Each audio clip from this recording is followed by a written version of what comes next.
Në këtë moment, ndërsa leconi këto fjalë, trupi juaj po kryen një mrekulli që asnjë teknologji njerëzore nuk e ka riprodhuar kurrë plotësisht. Zemra juaj po pompën rreth 5 litrash gjak nëpër 65.000 kilometra enësh të gjakut. Muskujt tuaj po duftojnë në heshtje kundër forcës së gravitetit që po ju tërheq drejt qendrës së tokës me 9,8 metra për sekond në katror. Çdo qelizë në trupin tuaj po funksionon në një mjedis që është rezultati 4 miliardë 500 milion viteve evolucion. Por ja çfarë nuk po ju thot askush. Ky mrekulli funksionon vetëm këtu, vetëm në këtë planet, vetëm në këtë shtresë ajri, vetëm në këtë fushë graviteti. Dhe kjo nuk është thjesht një detaj teknik. Kjo është burgu më i sofistikuar që natyra ka ndërtuar ndonjëherë. Kur Elon Musk flet për kolonizimin e Marsit, kur Jeff Bezos imagjinon qytete orbitale, kur NASA planifikon misione drejt hënëve të Jupiterit, ata po shesin një ëndër të bukur. Por shkenca e vërtet, ajo që publikohet në revista si Nature dhe Science, po tregon një histori krejtësisht tjetër. Një histori që inxhinierët e agjensive hapësinore e din mirë, por që rrallë diskutohet hapur. Sepse e vërteta është kaq e pakëndshme sa mund të shkatërrojë një industri të tërë të ndërtuar mbi shpresë. Le të fillojmë me diçka që duket e thjeshtë. Sa peshon një ëndër? Jo metaforikisht, konkretisht. Sa peshon ëndëra për të shkuar në Mars? Në vitin 1950, Konstantin Tsiolkovski, një mësues matematike rus nga qyteti i Kalugës, shkroi një ekuacion që do të bëhej burgu i parë i njerëzimit kozmik. Ekuacioni i raketës. Në shikim të parë duket i pafajshëm. Delta V është e barabartë me shpejtësinë e gazrave të shkarkuara shumëzuar me logaritmin natyror të raportit të masës fillestare ndaj masës finale.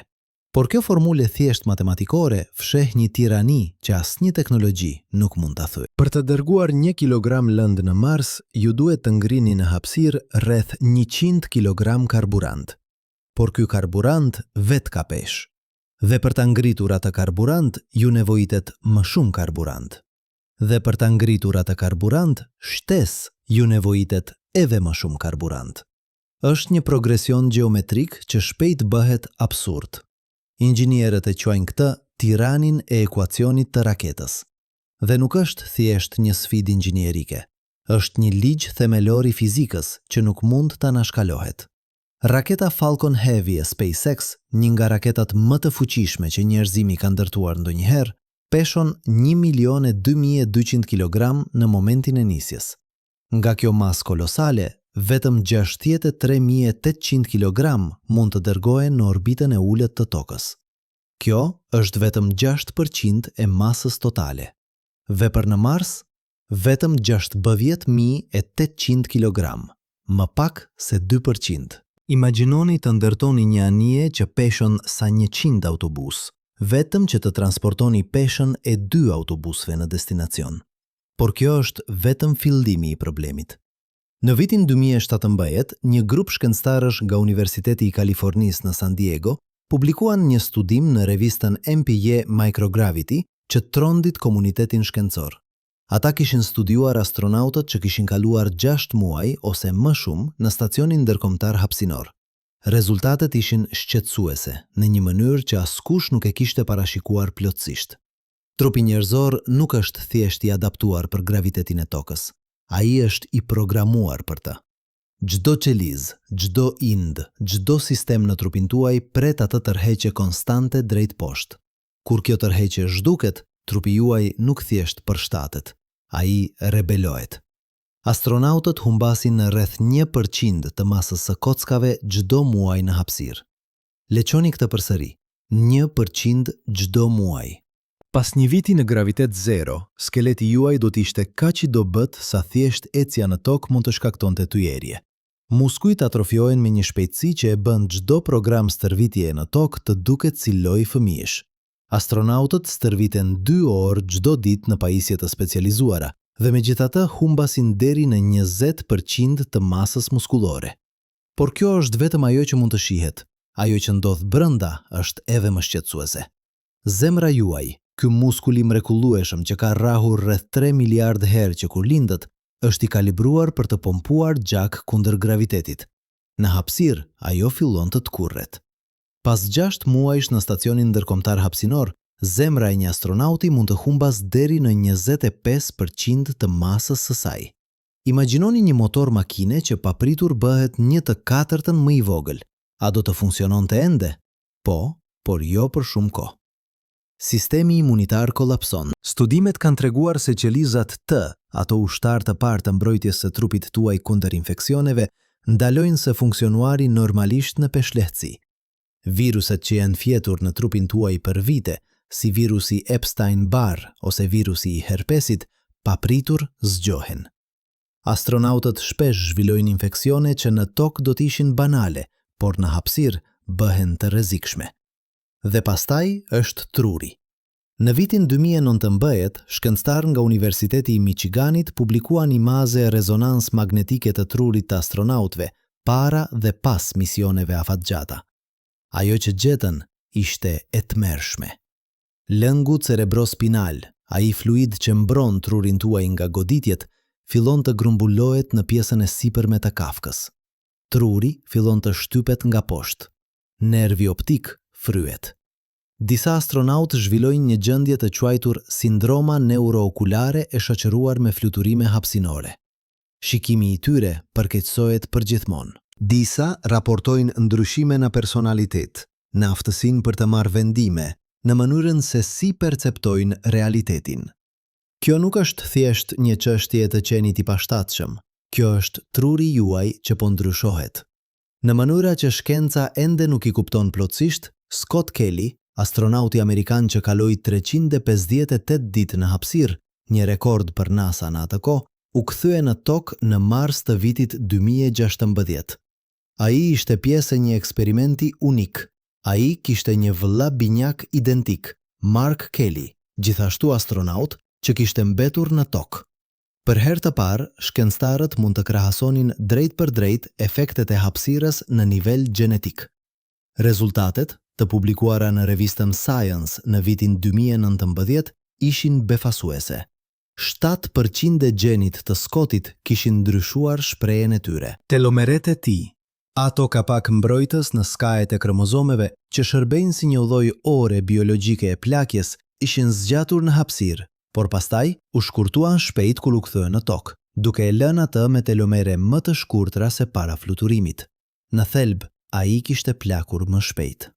Por këtu është detaji që rrallë përmendet. Scott Kelly, edhe sot, vite pas kthimit, raporton simptoma të vazhdueshme: dhimbje artikulare, lodhje kronike, vështirësi në përqendrim. Trupi i tij nuk është rikuperuar plotësisht, dhe ai kaloi vetëm pak më shumë se 1 vit në hapësirë. Një udhëtim në Mars do të kërkonte të paktën 2 vjet, një udhëtim në sistemin e jashtëm diellor, dekada. Tani imagjinoni se jeni në një anije hapësinore që udhëton drejt Marsit. Ju jeni në një kapsul metalike me vëllimin e një apartamenti të vogël, të mbyllur me 5 ose 6 njerëz të tjerë. Nuk ka dritare të vërteta, vetëm ekrane që tregojnë pamje të jashtme. Ajri që merr një frym është ricikluar nëpër filtrat e njëjtë mijëra herë. Uji që pini ishte urinë e dikujt tjetër javën e kaluar. Çdo tingull që dëgjoni është zhurmë mekanike, ventilator, pompa, sisteme jetë mbështetëse që zhurmojnë pa pushim. Dhe jashtë, asgjë, vetëm boshllëk i zi që shtrihet në çdo drejtim për miliona kilometra. Kjo nuk është vetëm izolim. Kjo është një lloj izolimi që truri njerëzor nuk ka evoluar kurrë për ta përballuar. Ne jemi kafshë sociale që kanë jetuar në grupe për miliona vjet.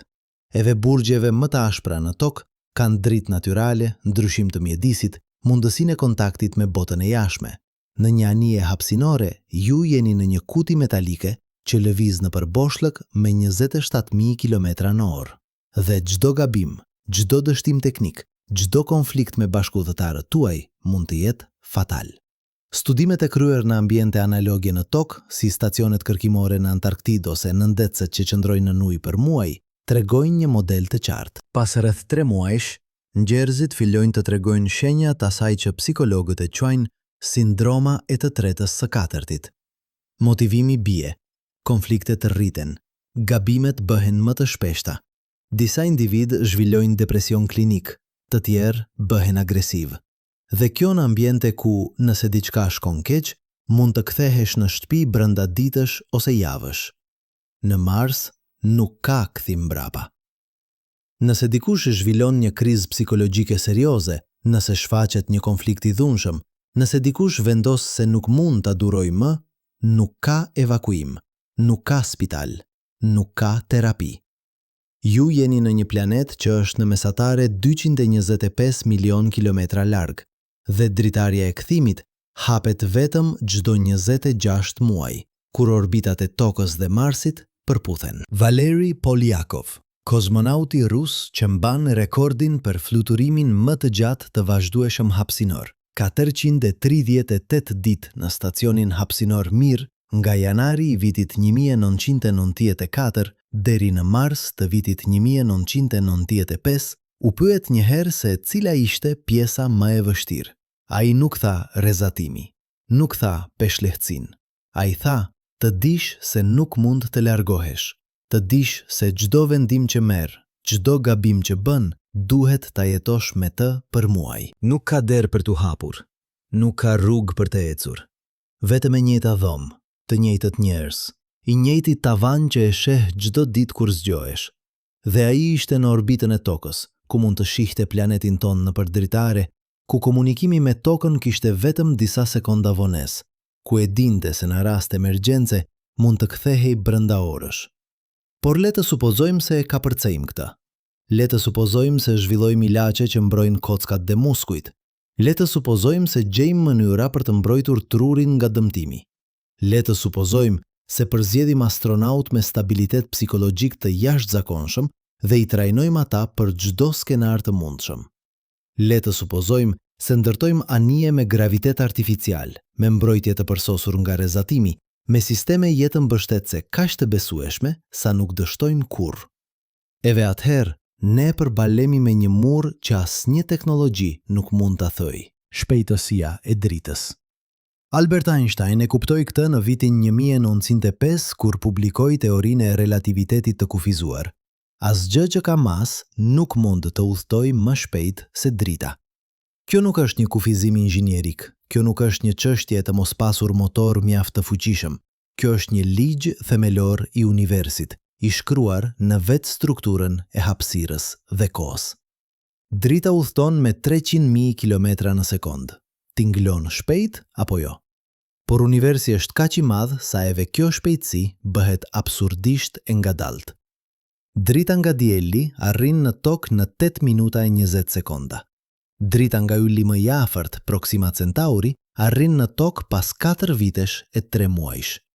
Drita nga galaktika më e afërt e madhe, Andromeda, arrin pas 2.500.000 vitesh.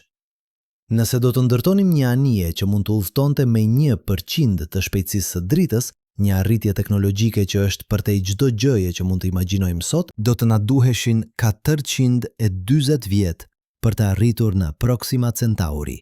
Dhe kjo është ylli më i afërt. Pjesa tjetër e galaktikës? 10.000 vjet. Galaktikat e tjera? 100 miliona vjet. Por ja problemi i vërtet. Për të arritur edhe 1% të shpejtësisë së dritës, ju do të nevojitej një sasi energjie që e bën çdo gjë që kemi bërë deri tani të duket si një shkrepse. Ekuacionet janë të pamëshirshme. Për të përshpejtuar një anije me masën e 1.000.000 kilogramësh në 1% të shpejtësisë së dritës, ju do të nevojitej energjia ekuivalente e shpërthimit të rreth 100 bombave termonukleare. Dhe kjo është vetëm për përshpejtimin. Për të ngadalsuar në destinacion, ju nevojitet e njëjta sasi energjie përsëri. Ku do ta merrni këtë energji? Si do ta ruani atë? Si do ta kontrolloni atë? Këto nuk janë pyetje inxhinierike. Këto janë pyetje që prekin kufidh e asaj që fizika e lejon. Projekti Daedalus, një studim i detajuar i kryer nga Shoqëria Ndërplanetare Britanike në vitet 1970, propozoi një anije ndërjore të shtyrë nga shpërthime të kontrolluara të fuzionit nuklear. Edhe me këtë teknologji hipotetike, anija do të nevojitej 50 vjet për të arritur në një yll të afërt dhe nuk do të kishte mënyrë për të ngadalsuar. do të kalonte nëpër sistemin yjor me shpejtësitë e lartë, do të merrte disa fotografi dhe do të vazhdonte në errësirën e hapësirës së thellë përgjithmonë. Dhe kjo supozohet se është një nga projektet më realiste që janë propozuar ndonjëherë. Tani le të kthehemi në Mars për një moment. Mars është fqinji ynë kozmik. Në termat e universit, është në oborin ton, dhe megjithatë, çdo gjë që kemi diskutuar deri tani e bën kolonizimin e tij një sfidë monumentale. Por le të supozojmë, për një moment, se e kapërcejmë të gjitha këto. Le të supozojmë se dërgojmë njerëz në Mars dhe ata mbijetojnë udhëtimin. Le të supozojmë se ndërtojnë një bazë, se gjejnë mënyra për të prodhuar ushqim, ujë dhe oksigjen nga burimet lokale. Çfarë do të ndodh pastaj? Këtu është një fakt që rrallë diskutohet. Një koloni në Mars nuk do të jetë kurrë e pavarur nga toka. Jo për dekada, ndoshta jo për shekuj. Çdo gjë që nuk mund të prodhohet në Mars do të duhet të dërgohet nga toka. Çdo pjesë rezervë për pajisje kritike, çdo ilaç i specializuar, çdo komponent elektronik i sofistikuar. Dhe kostoja e dërgjimit të çdo kilogrami do të jetë astronomike. Por më e rëndësishmja, njerëzit në Mars do të varen nga toka për diçka shumë më themelore: diversitet gjenetik. Një koloni e vogël, le të themi 100 ose edhe 1000 njerëz, nuk ka diversitet gjenetik të mjaftueshëm për të mbështetur një popullat të shëndetshme afatgjatë. Brenda disa brezash, martesa midis të afërmve do të bëhej e pashmangshme. Sëmundjet gjenetike do të fillonin të shfaqeshin. Popullata do të fillonte të degenerojë. Për të mbajtur një popullat njerëzore të qëndrueshme gjenetikisht, ju nevojiten të paktën disa mijëra individ, dhe edhe atëherë do të nevojitej menaxhimi kujdesshëm i riprodhimit për të shmangur efektet e ngushtimit gjenetik. Kjo do të thotë se një koloni në Mars do të nevojitej të marrë vazhdimisht emigrant të rinj nga toka, ose të përdorte teknologji riprodhimit të avancuara që ende nuk ekzistojnë. Dhe pastaj është ekonomia. Çfarë do të provonte një koloni në Mars që do të justifikonte koston e saj të jashtëzakonshme? Nuk ka burime në Mars që nuk mund të gjenden më lehtë dhe më lirë diku tjetër. Nuk ka produkte që mund të prodhohen atje që do të ishin mjaft të vlefshme për t'i dërguar mbrapa në tokë. Një koloni në Mars do të ishte një shpenzim i vazhdueshëm, një projekt i mbështetur nga qeveritë ose filantropët, jo një ndërmarrje ekonomikisht e qëndrueshme. Historia na ka mësuar se kolonitë mbijetojnë vetëm kur mund të prodhojnë diçka me vlerë. Kolonitë evropiane në Amerikë prodhonin duhan, sheqer, lëkurë. Kolonitë në Australi prodhonin lesh dhe minerale. Por Mars, çfarë mund të prodhojë Mars që do të justifikonte koston e mbajtjes së njerëzve atje? Disa thonë njohuri shkencore, por ne mund të mbledhim njohuri shkencore nga Marsi me robota që kushtojnë një fraksion të çmimit të një misioni njerëzor dhe nuk rrezikojnë jetë njerëzore. Roveri Perseverance që ateroi në Mars në shkurt të vitit 2021 kushtoi rreth 2 miliardë 700 milion dollar. Një mision njerëzor në Mars do të kushtonte të paktën 100 miliardë dollar, ndoshta shumë më shumë. Për atë çmim, ne mund të dërgojmë 50 rovera, secili në një vend të ndryshëm, duke mbledhur shumë më tepër të dhëna se sa mund të mbledhin një grup i vogël astronautësh. Por le të shkojmë më thellë në atë që ekonomia vërtet do të thotë në kontekstin kozmik. Sepse kur flasim për kolonizimin e hapësirës, ne nuk po flasim vetëm për para, po flasim për diçka shumë më themelore: energjinë. Çdo gjë që bën qytetërimi ynë, çdo makinë që lëviz, çdo dritë që ndizet, çdo kompjuter që funksionon, çdo ushqim që prodhohet, kërkon energji. Dhe ja çfarë nuk e kuptojnë shumë njerëz. Sasia e energjisë që na duhet për të mbajtur një person të gjallë në hapësirë është aq e madhe sa e bën çdo diskutim për kolonizim masiv të duket absurd. Le të marrim një shembull konkret. Stacioni ndërkombëtar hapësinor, shtëpia më e avancuar që njerëzimi ka ndërtuar jashtë tokës, kushton rreth 3 miliardë dollar në vit për t'u mirëmbajtur. Kjo për një ekuipazh prej 6 personash. Nëse e ndajmë këtë, del rreth 500 milion dollar për person në vit. Dhe kjo është në orbitën e ulët të tokës, ku furnizimi mund të dërgohet brenda orësh, ku emergjencit mund të zgjidhen shpejt, ku astronautët mund të kthehen në tokë brenda minutash nëse diçka shkon keq. Tani, imagjinoni të mbani një koloni prej 100 personash në Mars. Eve nëse e reduktojmë koston për person në 1/10 e asaj që kushton në stacionin ndërkombëtar hapësinor, një supozim jashtëzakonisht optimist, ne do të flisnim për $5 miliard në vit, për 100 njerëz. Për 1 milion njerëz, një qytet i vogël, do të flisnim për $50 trilion në vit. Kjo është më shumë se produkti i brendshëm bruto i të gjithë planetit Tokë. Por edhe këto shifra nuk e kapin vërtet shkallën e problemit, sepse problemi i vërtet nuk është vetëm financiar, është termodinamik. Në vitin 1858, një fizikan gjerman me emrin Rudolf Clausius formuloi ligjin e dytë të termodinamikës, një nga ligjet më themelore të universit. Në thelb, ai thot këta: në çdo sistem të mbyllur, entropia ose çrregullimi gjithmonë rritet. Energjia gjithmonë rrjedh nga gjendje të përqendruara në gjendje të shpërndara.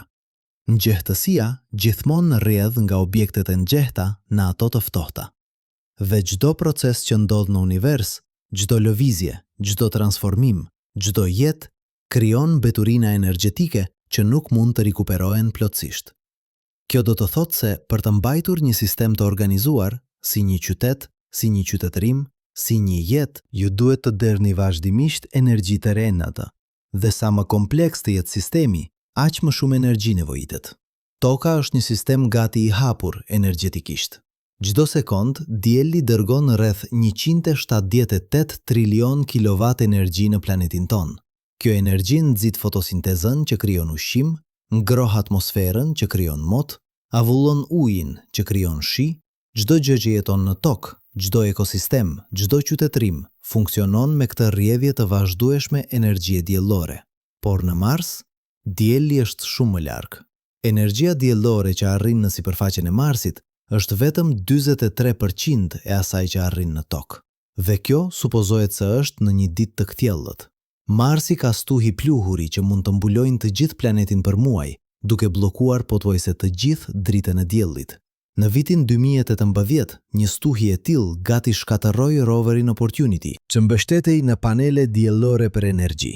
Kjo do të thotë se një koloni në Mars do të nevojitej të mbështetej kryesisht në energji bërthamore. Por ja problemi. Karburanti bërthamor është i rënd, shumë i rënd. Një reaktor bërthamor i vogël, i aftë të prodhojë mjaft energji për një koloni prej 100 personash, do të peshonte 10 ton. Dhe çdo gram karburant bërthamor që dërgohet në Mars do të kushtoj $10,000 vetëm në kosto transporti. Por le të supozojmë se e zgjidhim edhe këtë. Le të supozojmë se zhvillojmë reaktor bërthamor të vegjël, efikas, të sigurt, që mund të funksionojnë për dekada pa mirëmbajtje. Le të supozojmë se gjejmë mënyra për të shfrytzuar burimet e Marsit për të prodhuar karburant. Le të supozojmë se ndërtojmë një infrastrukturë të plot industriale në një planet që nuk ka asgjë nga ajo që ne e konsiderojmë të mirëqen. Edhe atëherë, ne përbalemi me një pengesë që asnjë teknologji nuk mund ta eliminojë plotësisht: rrezatimi kozmik. Dhe këtu duhet jemi shumë të qartë. Kur njerëzit flasin për rrezatimin në hapësirë, ata shpesh e nënvlerësojnë shkallën e problemit. Kjo nuk është si rrezatimi që merrni nga një radiografi.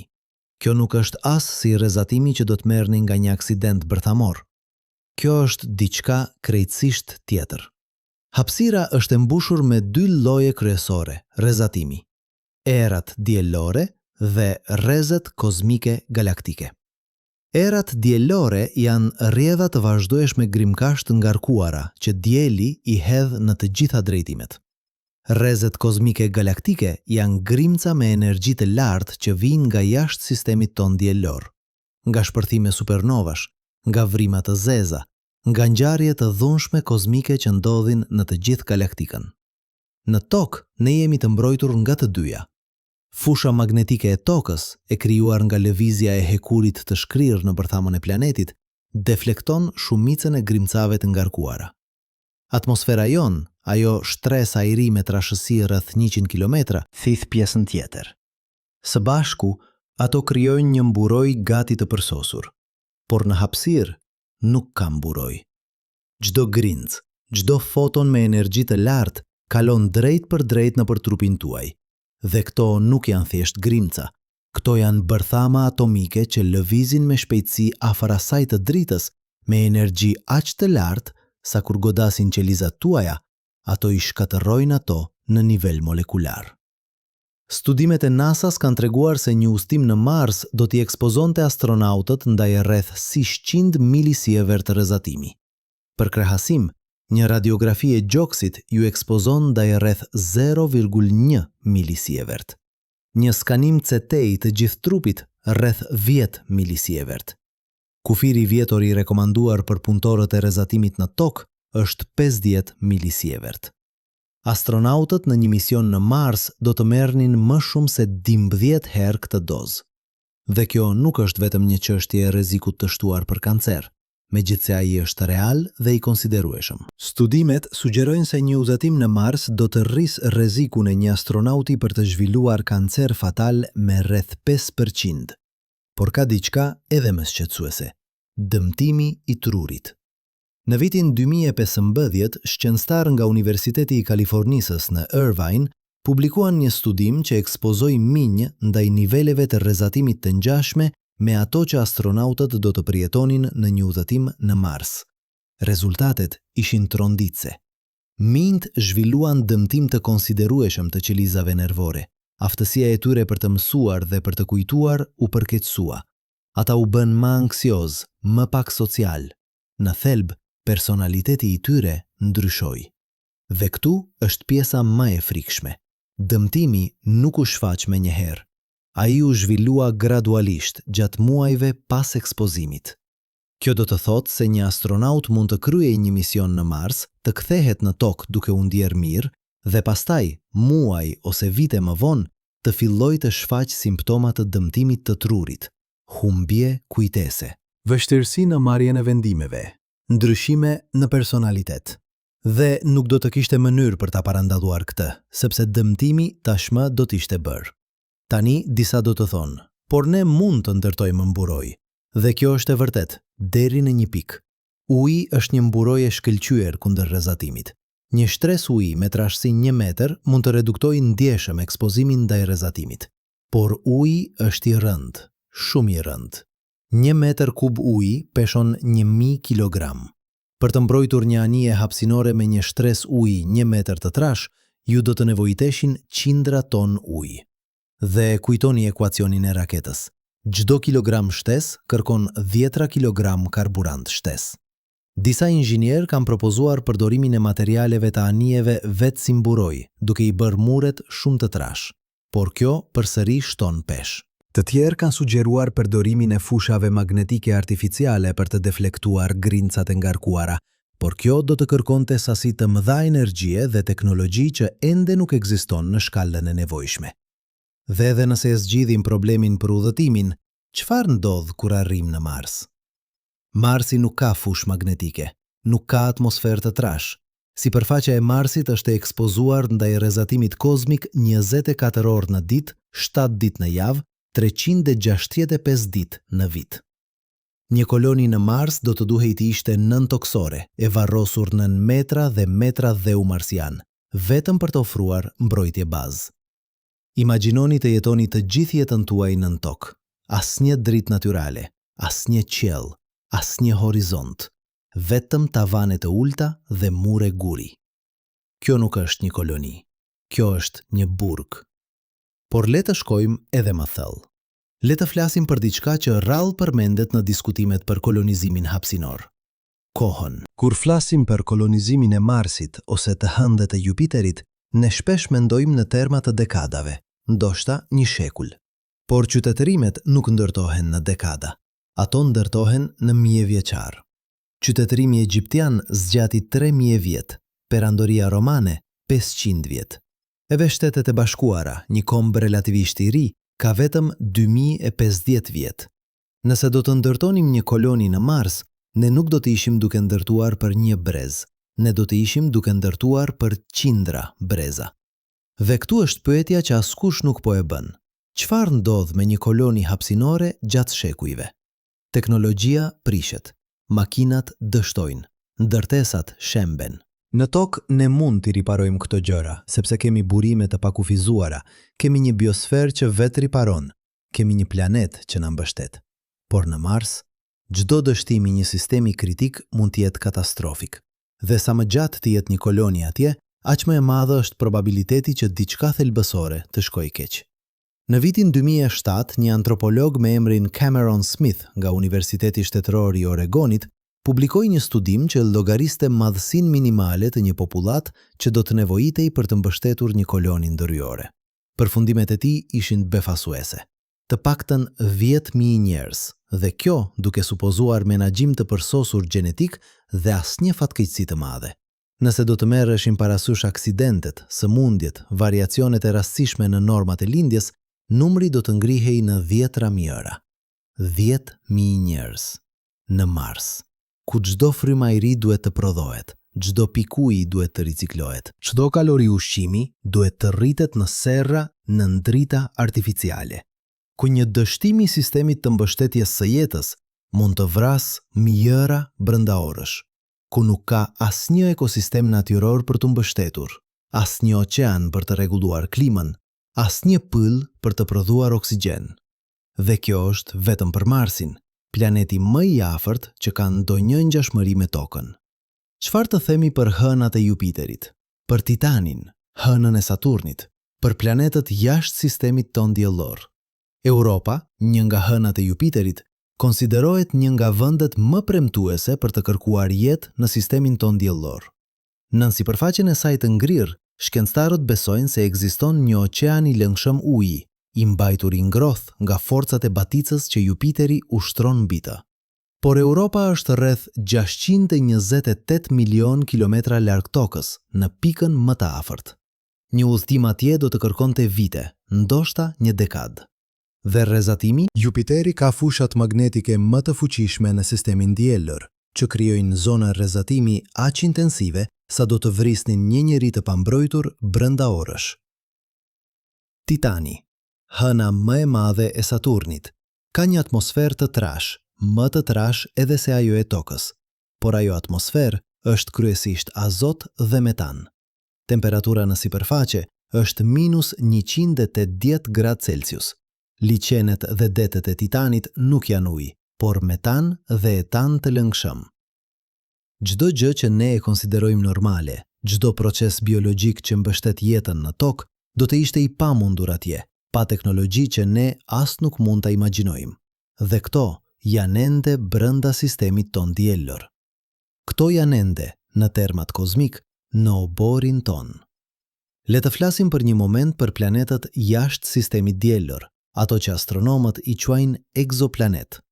Që nga viti 1995, kur u zbulua planeti i parë jashtë sistemit ton diellor, ne kemi gjetur mijëra të tjerë. Diza prej tyre janë në atë që quhet zona e banueshme, distanca nga ili i tyre ku temperatura lejon ujin e lëngshëm të ekzistojë në sipërfaqe.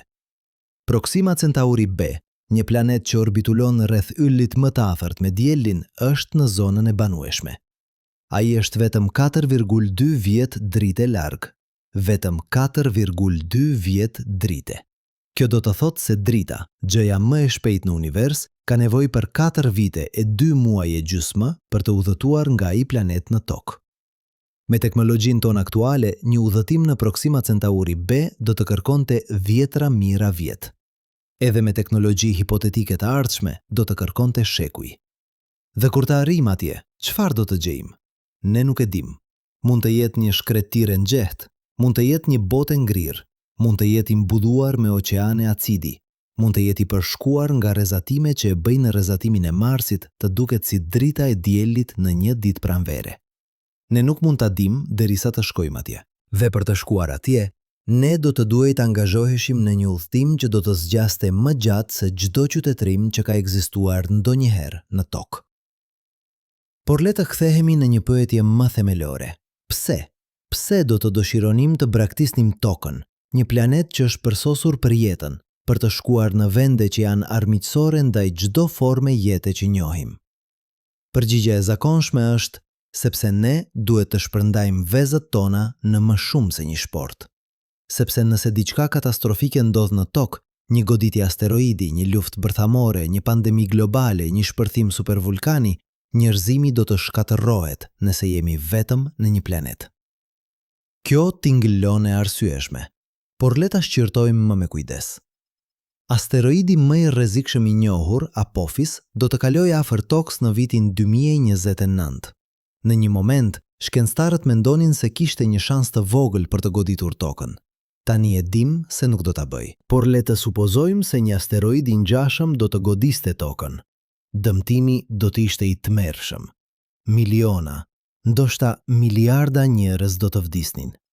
Por njerëzimi nuk do të shkatërrohej. Do të kishte mbijetues. Dhe ata mbijetues do të jetonin ende në një planet me atmosferë të frymëzueshme, me ujë të pijshëm, me tokë që mund të kultivohej, me një biosferë që edhe nëse dëmtohej rënd, do të fillonte të rikuperohej. Krahasojeni këtë me një koloni në Mars.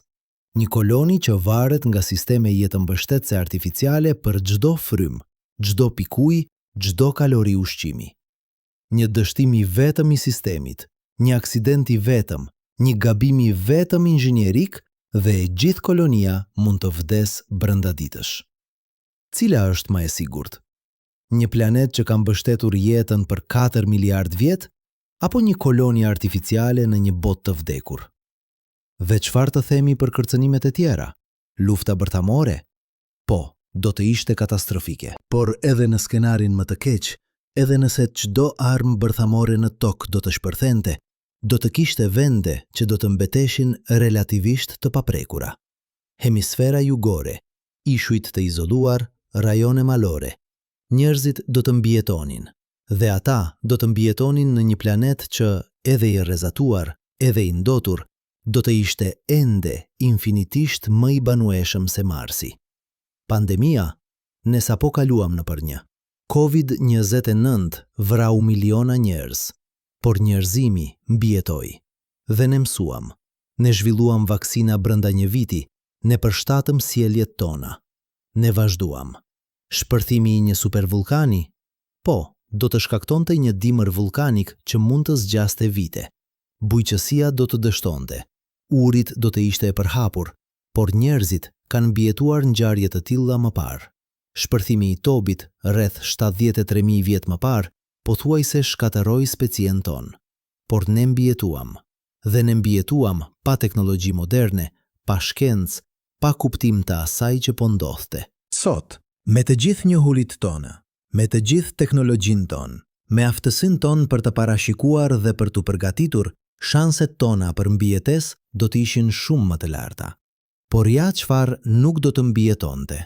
Një koloni e vogël në Mars, sepse ajo koloni do të varur nga furnizimi i rregullt nga toka. Nëse toka do të përjetonte një katastrofë që do të ndërprisnin aftësinë tonë për të dërguar furnizime, kolonia do të vdiste. Ajo nuk do të ishte një sigurim kundër shkatërimit të tokës, ajo do të ishte një viktim e parë. Për të pasur një koloni që vërtet mund të mbijetonte pavarësisht nga toka, ju do të nevojitej një koloni aq e madhe, aq e vetëmjaftueshme, aq e avancuar teknologjikisht, sa kostoja dhe kompleksiteti i ndërtimit të saj do të ishin përtej çdo gjëje që mund të imagjinojmë. Dhe në atë pikë do të ishte shumë më e lirë dhe më efektive të ndërtosh strijime nëntoksore në tokë, të krijosh banka farash dhe ADN-je, të zhvillosh teknologji që mund të pastronte ndotjen ose të deflektonte asteroidët. Çdo dollar i shpenzuar për kolonizimin e Marsit është $1 që nuk shpenzohet për mbrojtjen e tokës. Dhe toka, me të gjitha problemet e saj, me të gjitha kërcënimet e saj, është ende vendi më i mrekullueshëm në univers për jetën. Sepse ajo është e vetmja vend që e dim me siguri se jeta mund të ekzistojë. Le të flasim për një moment për atë që vërtet do të thotë të jesh njeri. Ne nuk jemi thjesht trupa. Ne nuk jemi thjesht trurje. Ne jemi produkt i një planeti.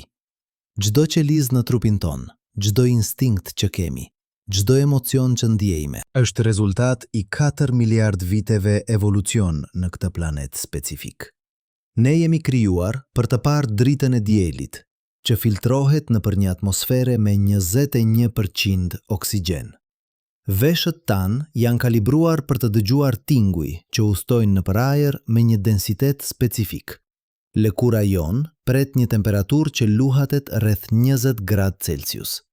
Mushkërit tona presin një presion atmosferik prej 101 kilopascal. Zemra jonë pret të pompoj kundër një graviteti prej 9,8 metra për sekond në katror.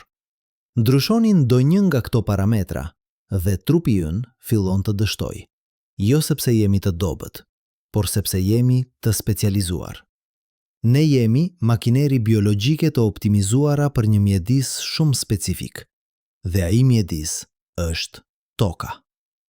Kur shkencëtarët flasin për terraformimin e Marsit, për transformimin e tij në një planet të ngjashëm me tokën, ata po flasin për një projekt që do të kërkonte mijëra vjet dhe burime që e bëjnë çdo gjë që kemi bërë deri tani të duket si asgjë. Ju do të duhej të ngrohni të gjithë planetin me 10 gradë. Ju do të duhej të krijoni një atmosferë të trash nga asgjëja. Ju do të duhej të krijoni një fushë magnetike për ta mbrojtur atë atmosferë nga errat diellore. Ju do të duhej të sillni miliarda ton ujë. Ju do të duhej të krijoni një biosferë të tërë, me mikrobe, me bimë, me kafshë, me ekosisteme komplekse që vetë rregullohen. Dhe edhe nëse do të ishte e mundur, edhe nëse do të kishim teknologjinë, edhe nëse do të kishim burimet, pyetja mbetet, pse?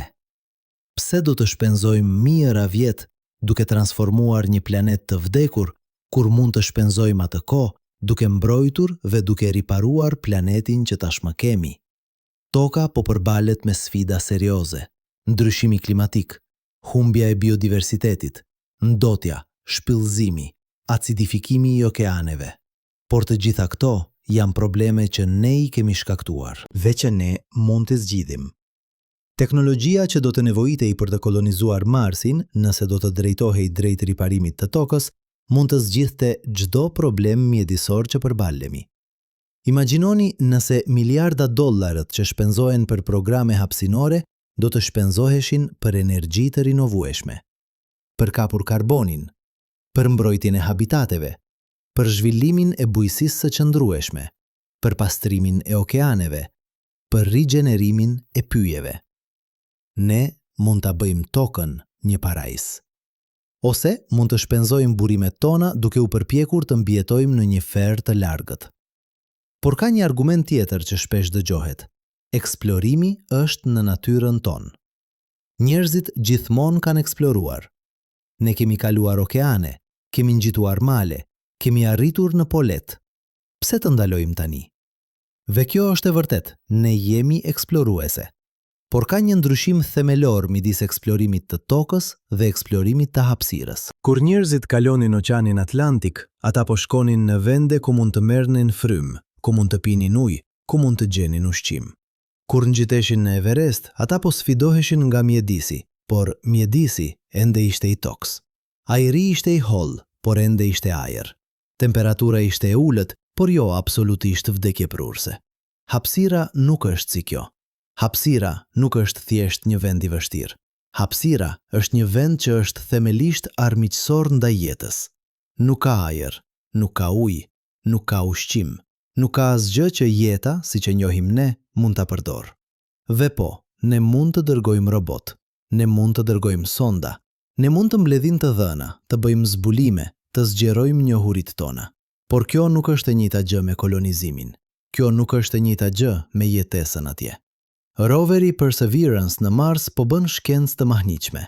Ai po studion gjeologjinë e Marsit, po kërkon shenja të jetës së lashtë, po mblidh mostra që një ditë mund të kthehen në tokë. Dhe ai po e bën këtë pa rrezikuar asnjë jetë njerëzore, pa kërkuar sisteme jetë mbështetëse, pa nevojën për ushqim ose ujë ose ajër. Kjo është e ardhmja e eksplorimit hapësinor.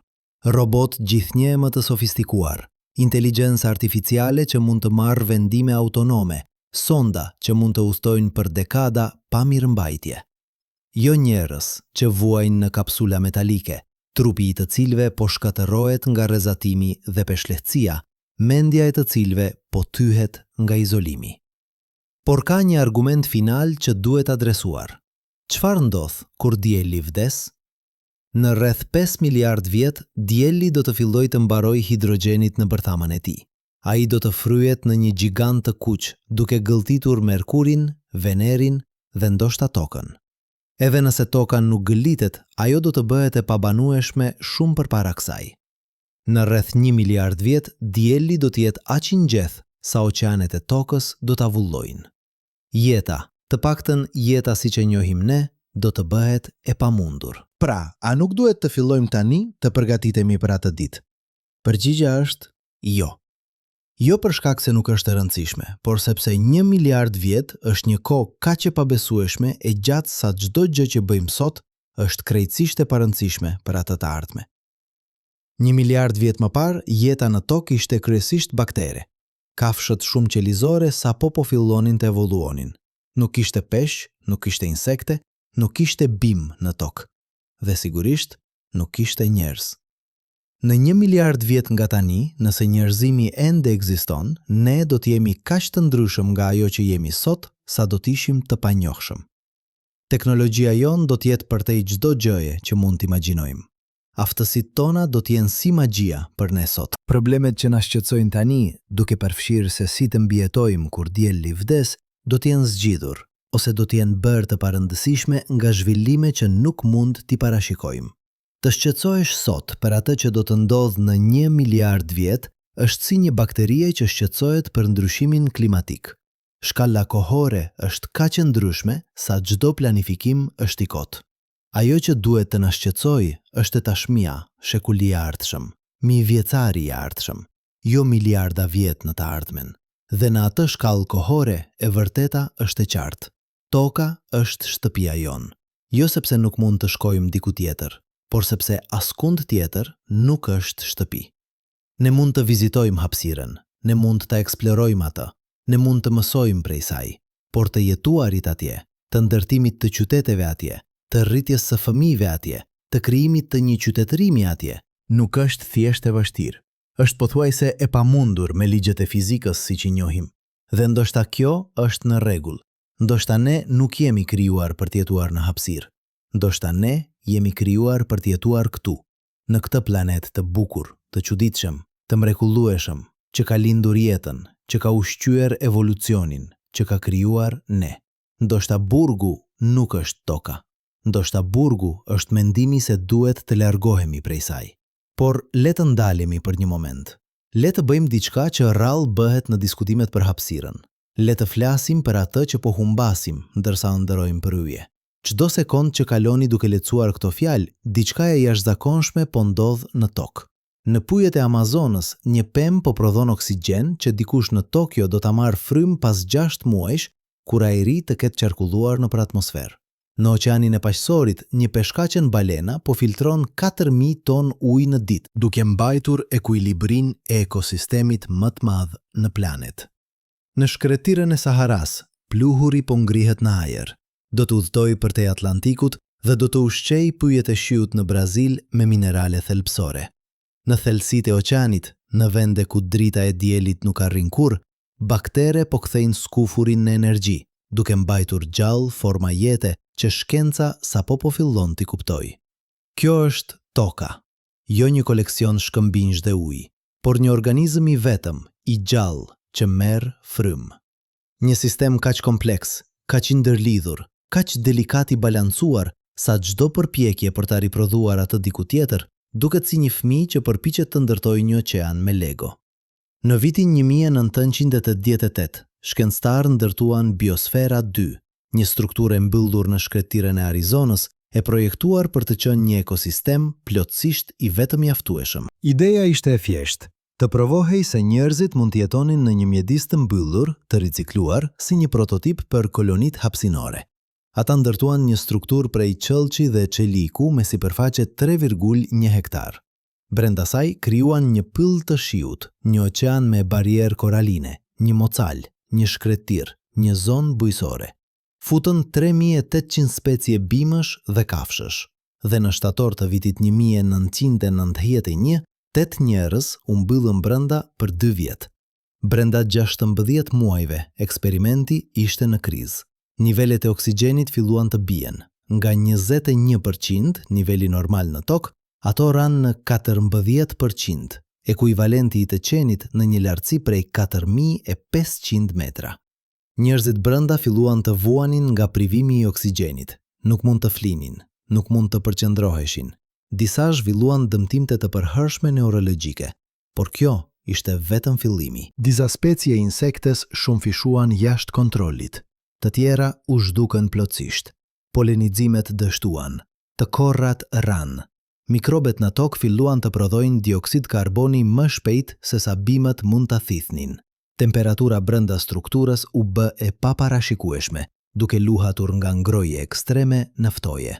Sistemi i ujit filloi të prodhoj acid nitrik. Betonet e ndërtesës filluan të thithnin dioksid karboni nga ajri, duke përshpejtuar krizën e oksigjenit. Pas 17 muajsh, organizatorët u detyruan të pompojnë oksigjen nga jashtë. Eksperimenti kishte dështuar. Dhe kjo ishte në tokë, ku kishin akses në diell të vërtet, në gravitet normal, në mundësin për të hapur dyert nëse diçka shkonte seriozisht keq. Kostoja $200 milion për 3,1 hektar, për 8 njerëz, për 2 vjet, dhe nuk funksionoi. Tani shumëzojeni këtë me 1 milion. Imagjinoni të ndërtoni një qytet të tërë, Jo në shkretirën e Arizonës, por në Mars, ku çdo material duhet të dërgohet nga toka me kosto prej $10,000 për kilogram, ku nuk ka diell të vërtet, vetëm dritë dobët e filtruar nëpër një atmosferë pluhuri, ku nuk ka gravitet normal, vetëm 3/8 e asaj që trupi juaj pret, ku nuk ka dyera për t'u hapur, sepse jashtë është boshlëk që do t'ju vriste brenda sekondash. Biosfera 2 na mësoi diçka thelbësore. Ne nuk e kuptojmë tokën aq mirë sa mendojmë. Ne nuk mund ta riprodhojmë atë, madje as në shkallë të vogël, madje as me të gjithë paratë dhe teknologjinë që mund të mbledhim. Por le të shkojmë edhe më thellë. Le të flasim për diçka që biologët e quajnë shërbimet e ekosistemit, proceset e padukshme që toka kryen çdo sekond dhe që e bëjnë jetën të mundur. Çdo vit, bimët në tokë kryejnë fotosintezë që konverton në rreth 100 miliard ton dioksid karboni në oksigjen dhe biomasa. Kjo nuk është thjesht një proces kimik. Kjo është një makineri planetare që ka nevojë për triliona bim individuale, secila e optimizuar nga miliarda vjet evolucion, secila e lidhur me mikrobe në tokë, me insekte që i polenizojnë, me kafsh që i shpërndajnë farat, me kërpudha që i ushqejnë rrënjët. Oqeanet thithin rreth 25% të gjithë dioksid karbonit që njerëzimi prodhon. Ato rregullojnë temperaturën e planetit duke lvizur nxehtësinë nga ekuatori drejt poleve nëpër rrjedha të mëdha oqeanike. Ato prodhojnë më shumë se gjysmën e oksigjenit që merr në frym, jo nga bimët, por nga fitoplankton mikroskopik që lundron në sipërfaqe. Atmosfera jon nuk është thjesht një përzierje gazrash. Ajo është një produkt i jetës. Oksigjen 21%, kjo përqendrim do të ishte e pamundur pa fotosintezën. Në një planet pa jetë, oksigjeni lirë do të reagonte me shkëmbind dhe do të zhduket brenda miliona vitesh. Atmosfera jon është vazhdimisht e rifreskuar, çdo ditë, nga triliona organizmat që marrin frym, që rriten, që vdesin. Edhe cikli i ujit, diçka që e marrim si të mirëqen, është një mrekulli e inxhinierisë planetare. Çdo vit, rreth 525.000 kilometra kub ujë avullojnë nga oqeanet, formohen në re, udhtojnë nëpër kontinente, bien si shi, rrjedhin nëpër lumej, filtrohen nëpër tokë dhe kthehen në oqean. Ky proces pastron ujin, shpërndan lagjeshtinë, rregullon temperaturën, ushqen bimët, mbush ujërat nëntoksor. Sa do të kushtonte të ndërtosh një sistem që bën këtë në Mars? Sa energji do të nevojitej për ta vullduar miliarda ton ujë? Si do ta kondensoje atë pa një atmosferë? Si do ta filtroje pa mikrobe, pa tokë, pa ekosisteme që kanë evoluar për miliarda vjet? Përgjigjja është, nuk mund ta bësh. Jo me teknologjinë që kemi, jo me teknologjinë që mund të imagjinojmë, ndoshta jo kurrë. Por ka diçka edhe më themelore që po humbasim. Diçka që nuk mund të matet në dolar ose në kilovat. Diçka që shkenca sapo po fillon ta kuptoj. Lidhja ton emocionale, psikologjike, shpirtërore me këtë planet. Në vitet 1980, një psikolog me emrin Roger Ulrich publikoi një studim që ndryshoi mënyrën se si mendonim për shërimin. Ai kishte studiuar pacientë që po rikuperoheshin nga operacione në një spital në Pensilvani. Disa dhoma kishin pamje nga një murr tullash, të tjera kishin pamje nga pemët. Rezultatet ishin befasuese. Pacientët që mund të shihnin pemët u shëruan më shpejt. Ata nevojitën më pak ilaçe dhimbjeje. Ata patën më pak komplikacione. Ata u shkarkuan nga spitali mesatarisht një ditë më herët. Dhe ndryshimi i vetëm ishte pamja nga dritarja. Që atëherë, qindra studime kanë konfirmuar të njëjtën gjë. Natyra na shëron. Jo metaforikisht, fizikisht. Të ecësh në një pyll, ul presionin e gjakut, ngadalson rajet e zemrës, redukton hormonet e stresit. Të dëgjosh tingujt e ujit që rrjedh dhe ndryshon valët e trurit, duke na quar në gjendje më të qeta, më kreative. Edhe thjesht të shikosh imazet e natyrës mund të përmirësoj humorin, të rrisë përqëndrimin, të forcoj sistemin imunitar. Pse? Sepse ne kemi evoluar në natyrë. Për 199.900 vjet nga 200.000 vitet që ekzistojmë si specie, ne kemi jetuar në natyrë. Vetëm në 100 vitet e fundit ne kemi filluar të jetojmë në qytete, në ndërtesa, në ambiente artificiale. Trupi ynë, ende presin natyrën. Ata vuajnë patë. Psikologët e quajnë këtë çrregullim të deficitit të natyrës. Fëmijët që rriten pa akses në hapësira të gjelbra kanë norma më të larta të ankthit, depresionit, çrregullimeve të vëmendjes. Të rriturit që jetojnë në ambiente urbane të dendura kanë më shumë stres kronik, më shumë sëmundje kardiovaskulare, më pak kënaqësi të përgjithshme me jetën. Dhe kjo është në tokë, ku të paktën kemi qelë, kemi dritë natyrale, kemi mundësinë për të dalë jashtë. Imagjinoni të jetoni në një kapsul metalike në Mars. Asnjë pemë, asnjë lule, asnjë zog, asnjë tingull i erës, asnjë erë toke pas shiut, asnjë perëndim dielli, asnjë hën, asnjë yll që mund ta shihni me sy të lirë, sepse atmosfera e Marsit është kaq e hollë sa qielli është gjithmonë i zi. Disa do të thonë, por ne mund të krijojmë natyrë artificiale, mund të ndërtojmë serra me pemë dhe lule, mund të luajmë tinguj të natyrës në për altoparlant, mund të shfaqim imaze të tokës në ekrane. Por kjo nuk është e njëjta gjë. Truri ynë e di ndryshimin. Një studim i kryer në vitin 2015 nga Universiteti i Stanford tregoi se të ecësh në natyrë të vërtet redukton aktivitetin në korteksin prefrontal subgenual, një zonë e trurit e lidhur me mendimin ruminativ, lloji i mendimit që çon në depresion. Por të ecësh në një mjedis urban, edhe nëse është i gjelbër, nuk ka të njëjtin efekt. Truri ynë dallon midis natyrës së vërtet dhe asaj artificiale. Dhe ka diçka edhe më të thellë.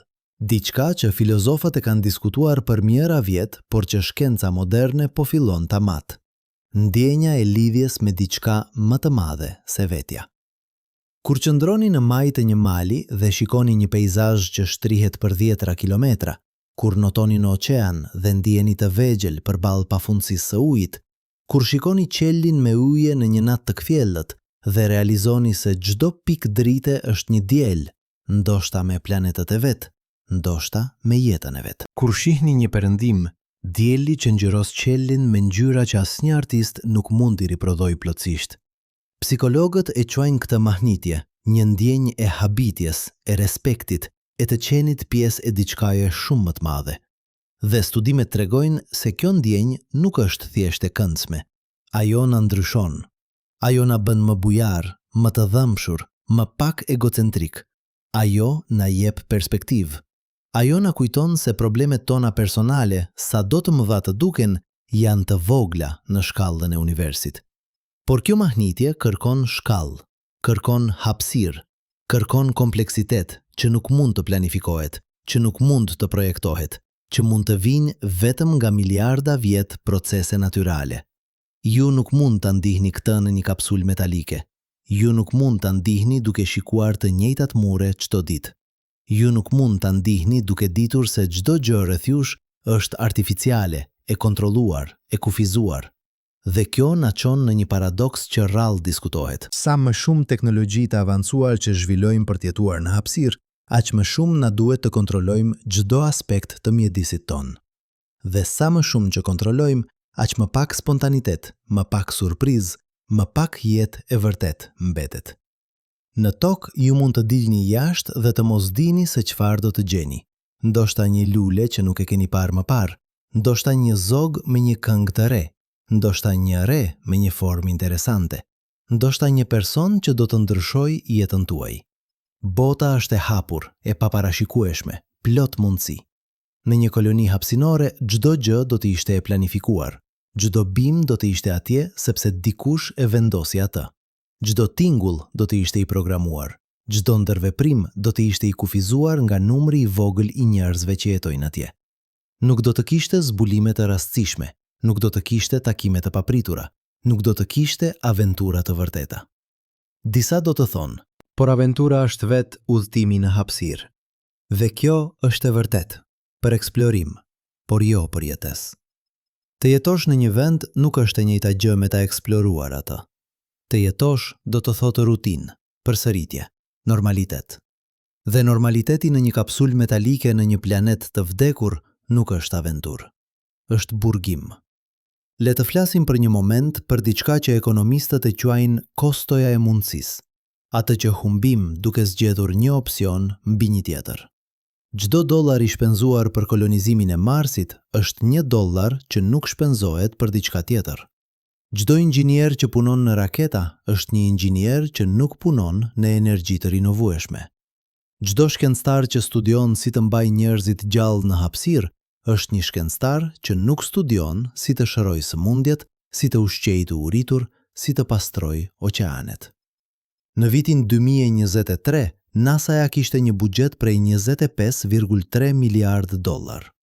SpaceX, kompania privat më e madhe hapësinore, vlerësohet në rreth $150 miliard.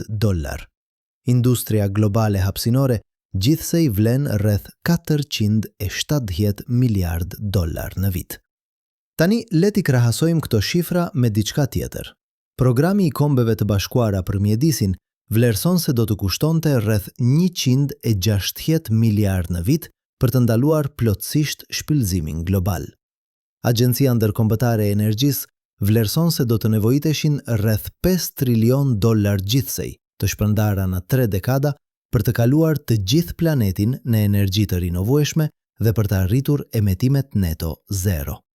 $5 trilion tingëllon shumë, por është më pak se sa do të kushtonte një koloni e vetëm mjaftueshme në Mars. Dhe ndryshimi?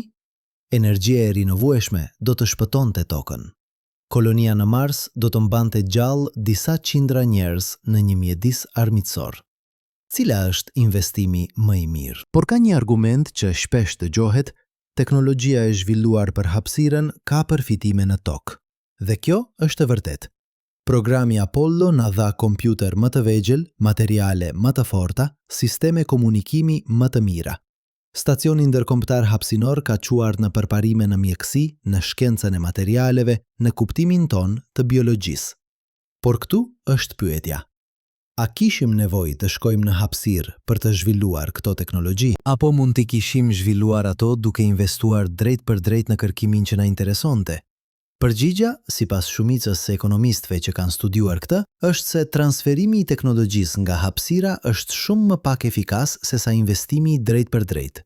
Për çdo dollar të shpenzuar në kërkimin hapësinor që prodhon një teknologji të dobishme në tokë, ne mund të kishim shpenzuar 20 cent duke kërkuar drejt për drejt atë teknologji dhe do të kishim arritur rezultate më të mira më shpejt.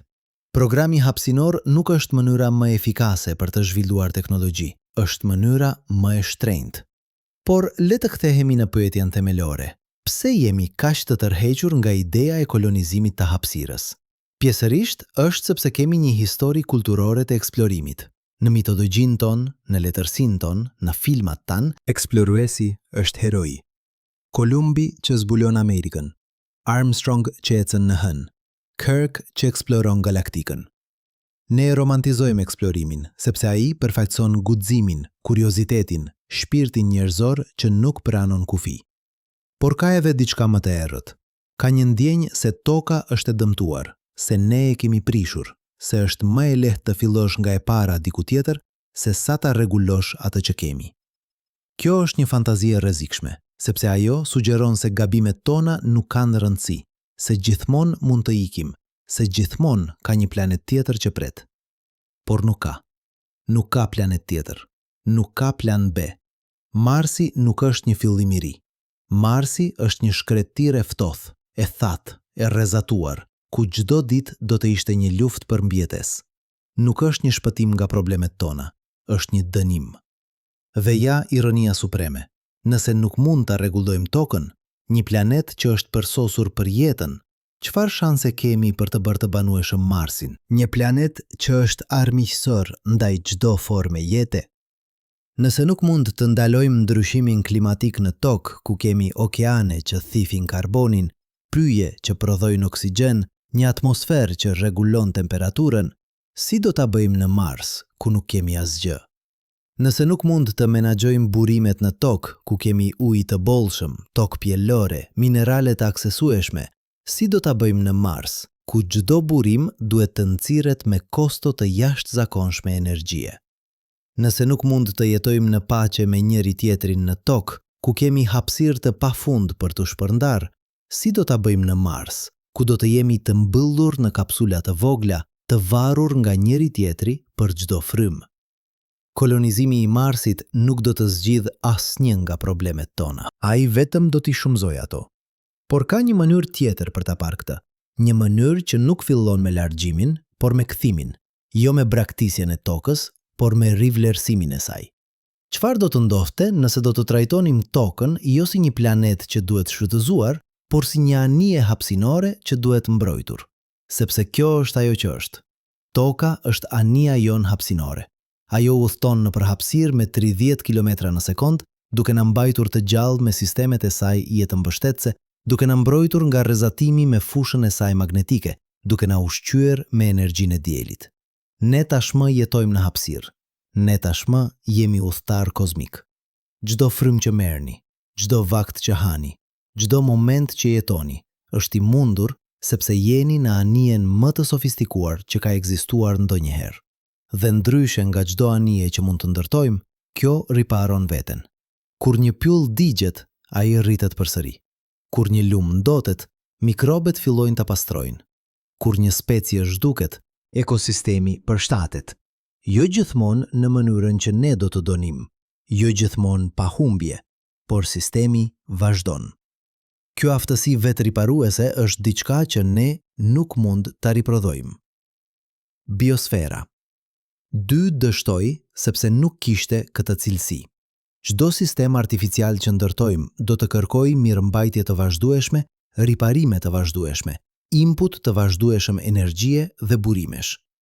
Por toka? Toka vetëm ka nevojë që ne të ndalojmë së dëmtuari. Nëse do të ndalunim së prerë pyjet, ato do të rriteshin përsëri. Nëse do të ndalunim së ndotur oqeanet, ato do të pastrohen. Nëse do të ndalunim së emetuar kaq shumë karbon, klima do të stabilizohej. Jo menjëherë, jo pa pasoja, por do të ndodhte. Natyra nuk ka nevojë për ne që ta shpëtojmë. Ne kemi nevojë ta ndalojmë së shkatëruari. Dhe këtu është lajmi i mirë. Ne e dim si ta bëjmë këtë. Teknologjia ekziston. Energjia diellore, era, hidro, bërthamor, kapur karbonin, bujqësia e qëndrueshme, ekonomia rrethore, mbrojtja e habitateve, rigjenerimi i ekosistemeve. Çdo problem mjedisor që përbalemi ka zgjidhje të njohura. Ajo që mungon nuk është teknologjia. Është vullneti. Është vendimi kolektiv për ta bërë. Dhe këtu është paradoksi final. Ne jemi të gatshëm të imagjinojmë shpenzimin e triliona dollarëve për të kolonizuar një planet të vdekur, por rezistojnë të shpenzojmë miliarda për të shpëtuar planetin e gjallë që kemi. Ne jemi të gatshëm të imagjinojmë njerëz që jetojnë në kapsula nëntoksore në Mars, por nuk mund të imagjinojmë të ndryshojmë mënyrën se si jetojmë në tokë. Ne jemi të gatshëm të pranojmë sakrifica të jashtëzakonshme për një të ardhme hipotetike në hapësirë, por jo sakrifica modeste për një të tashme të qëndrueshme në tokë. Pse? Ndoshta sepse kolonizimi i hapësirës na lejon të ndërojmë për një fillim të ri pa u përballur me gabimet tona. Ndoshta sepse është më e lehtë të imagjinosh të ikësh se sa të ndryshosh. Ndoshta sepse kemi humbur aftësinë për të parë mrekullinë e asaj që tashmë kemi. Por le të përpiqemi ta rikuperojmë atë aftësi. Le të shikojmë tokën jo si diçka të zakonshme, por si mrekullia që është. Mendoni për këtë. Në të gjithë universin e vëzguar, në të gjitha galaktikat që kemi parë, në të gjitha trilionat yje që kemi studiuar, ne kemi gjetur vetëm një vend ku jeta ekziston me siguri. Një vend. Ky vend. Shanset që një planet të ketë kushtet e duhura për jetën janë astronomikisht të vogla. Duhet të jetë në distancën e duhur nga yli i tij, duhet të ketë masën e duhur për të mbajtur një atmosferë, duhet të ketë ujë, duhet të ketë një fushë magnetike, duhet të ketë tektonik pllakash për të ricikluar elementet, duhet të ketë një hënë për të stabilizuar boshtin e tij, duhet të ketë planete gjigante në sistemin e jashtëm për të deflektuar asteroidët, duhet të ketë pasur miliarda vjet stabilitet për të lejuar evolucionin. Toka i ka të gjitha këto. Dhe më shumë, ajo ka okeane që mbullojnë 71% të sipërfaqes, ajo ka kontinente me çdo lloj klime, nga shkrettirat më të nxehta te tundrat më të ftohta, ajo ka male që arrin 8890 metra lartësi. Ajo ka gropa oqeanike që shkojnë 11000 metra thellësi, ajo ka pyje që prodhojnë oksigjen, oqeane që rregullojnë klimën, tokë që rritet ushqim, një atmosferë që na mbron nga rrezatini. Dhe më e rëndësishmja, ajo ka jetë. Jo vetëm jetë, por diversitet i pabesueshëm jete. Shkencarët vlerësojnë se ka rreth 8,7 milion specie në tokë. Ne kemi identifikuar vetëm rreth 1,2 milion. Kjo do të thotë se ka miliona specie që ende nuk i kemi zbuluar, miliona forma jete që nuk i kemi studiuar, miliona mrekulli që nuk i kemi kuptuar. Çdo vit, shkencëtarët zbulojnë mijëra specie të reja, insekte në pyjet e shiut, peshq në thelësitë e oqeanit, baktere në ambiente ekstreme, bim në male të largëta. Çdo zbulim na kujton se sa pak e njohim planetin ton, se sa shumë ka ende për të mësuar. Dhe çdo specie, çdo organizëm, çdo formë jete është një eksperiment i suksesshëm evolucion. Çdo njëra ka zgjidhur problemin e mbijetesës në mënyrën e vet unike. Çdo njëra ka diçka për të na mësuar. Kur shkatërrojmë një habitat, kur shkatërrojmë një specie, ne nuk po humbasim vetëm një formë jete, po humbasim një zgjidhje, një inovacion, një mënyrë të qenit që ka marrë miliona vjet për të zhvilluar dhe që nuk do të ekzistojë kurrë përsëri. Kjo është humbja e vërtet, jo vetëm estetike, jo vetëm emocionale, por praktike, sepse ne nuk e dim se cila specie mund të mbajë qelsin për një zbulim mjekësor. Cila bim mund të prodhojë një ilaç që shpëton jetë? Cili organizëm mund të na mësojë si të ndërtojmë materiale më të forta, sisteme më efikase, teknologji më të qëndrueshme? Natyra ka pasur 4 miliard vjet për të eksperimentuar. Ne kemi pasur disa mijë. Dhe megjithatë, ne mendojmë se e dim më mirë. Ne mendojmë se mund ta zvendçojmë. Ne mendojmë se mund të ndërtojmë diçka më të mirë. Por çdo herë që përpiqemi, ne dështojmë. Çdo herë që përpiqemi të ndërtojmë një ekosistem artificial, ai kolapson. Çdo herë që përpiqemi të kontrollojmë natyrën, ajo na befason me pasoja të paparashikuara. Kjo nuk do të thotë se nuk duhet të përpiqemi të përmirësojmë gjërat, por do të thotë se duhet të jemi të përulur, duhet të pranojmë se ka shumë që nuk e dim, duhet të respektojmë kompleksitetin e sistemeve që na mbajnë gjallë, dhe kjo përullësi, ky respekt, duhet të filloj me njohjen e një të vërtetë të thjeshtë. Toka nuk është burgu ynë, ajo është shtëpia jon. Dhe si çdo shtëpi, ajo kërkon kujdes, mirëmbajtje, dashuri. Ne nuk do të largohemi kurrë nga toka, jo sepse nuk mund fizikisht, por sepse askund tjetër nuk do të ishte kurrë shtëpi. Askund tjetër nuk do të kishte perëndimet e diellit që na lën pa frym. Askund tjetër nuk do të kishte tingullin e shiut në gjedhe. Askund tjetër nuk do të kishte erën e tokës pas tuhis. Askund tjetër nuk do të kishte ndjenjen e rrërës midis gishtave të këmbëve. Askund tjetër nuk do të kishte këngën e zogjve në mëngjes. Këto nuk janë thjesht përvoja të këndshme. Këto janë pjesë e asaj që do të thotë të jesh njeri. Këto janë lidhjet që na bëjnë të plot. Dhe kjo është arsyeja përfundimtare pse nuk do të largohemi kurrë. Sepse në fund, ne nuk jemi vetëm trupa që kanë nevojë për oksigjen dhe ushqim. Ne jemi qenie që kanë nevojë për bukuri, për lidhje, për kuptim. Dhe këto gjëra nuk mund të prodhohen në një fabrik. Ato nuk mund të programohen në një kompjuter. Ato nuk mund të ndërtohen në një koloni artificiale. Ato rrjedhin nga marrëdhënia jon me një planet të gjallë. Nga fakti që ne jemi pjesë e diçkaje më të madhe, më të vjetër, më të mrekullueshme se sa mund të imagjinojmë. Toka nuk na ka nevojë. Ajo ka ekzistuar për miliarda vjet pa ne dhe do të vazhdojë të ekzistojë për miliarda vjet pas nesh.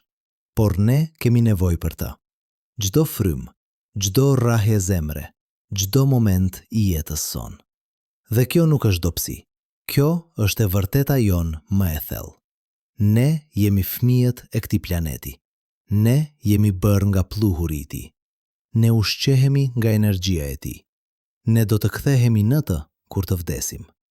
Kjo nuk është burg. Kjo është shtëpi. Dhe është koha që ta trajtojmë si të tillë. Të gjithë e dim këtë ndjenjë. Atë moment kur qëndroni në majë të një shkëmbi dhe shikoni horizontin. Kur zhyteni në ujë dhe hapni sytë nën sipërfaqe. Kur shtriheni në barë dhe shikoni erret që kalojnë. Një moment kur diçka brenda jush pushon së luftuari. Kur mendja juaj pushon së planifikuari, së shqetësuari, së analizuari. Kur thjesht jeni. Shkencëtarët e quajnë këtë gjendje rrjedhëse ose përvojë kulmore, por emrat nuk e kapin vërtet, sepse kjo nuk është thjesht një gjendje psikologjike. Kjo është një moment njohje. Një moment kur trupi juaj, që ka evoluar për 4 miliard vjet në këtë planet, kupton se është në vendin e duhur. Në vitin 2021, një grup neurologësh me Universiteti i Kalifornisë në Berkeley vendosën elektrod në trurin e vullnetarëve dhe i quan ata në një ecje nëpër një pyll të vjetër. Ata matën aktivitetin e trurit para, gjatë dhe pas. Rezultatet ishin të jashtëzakonshme. Gjatë ecjes, zonat të trurit që zakonisht janë hiperaktive, korteksi prefrontal që planifikon dhe shqetësohet, amigdala që përpunon frikën dhe anktin, filluan të qetësohen. Ndërkohë, zonat të tjera u aktivizuan. Zona që përpunojnë bukurinë, zona që krijojnë ndjenjen e lidhjes, zona që prodhojnë atë që ne e quajmë kuptim.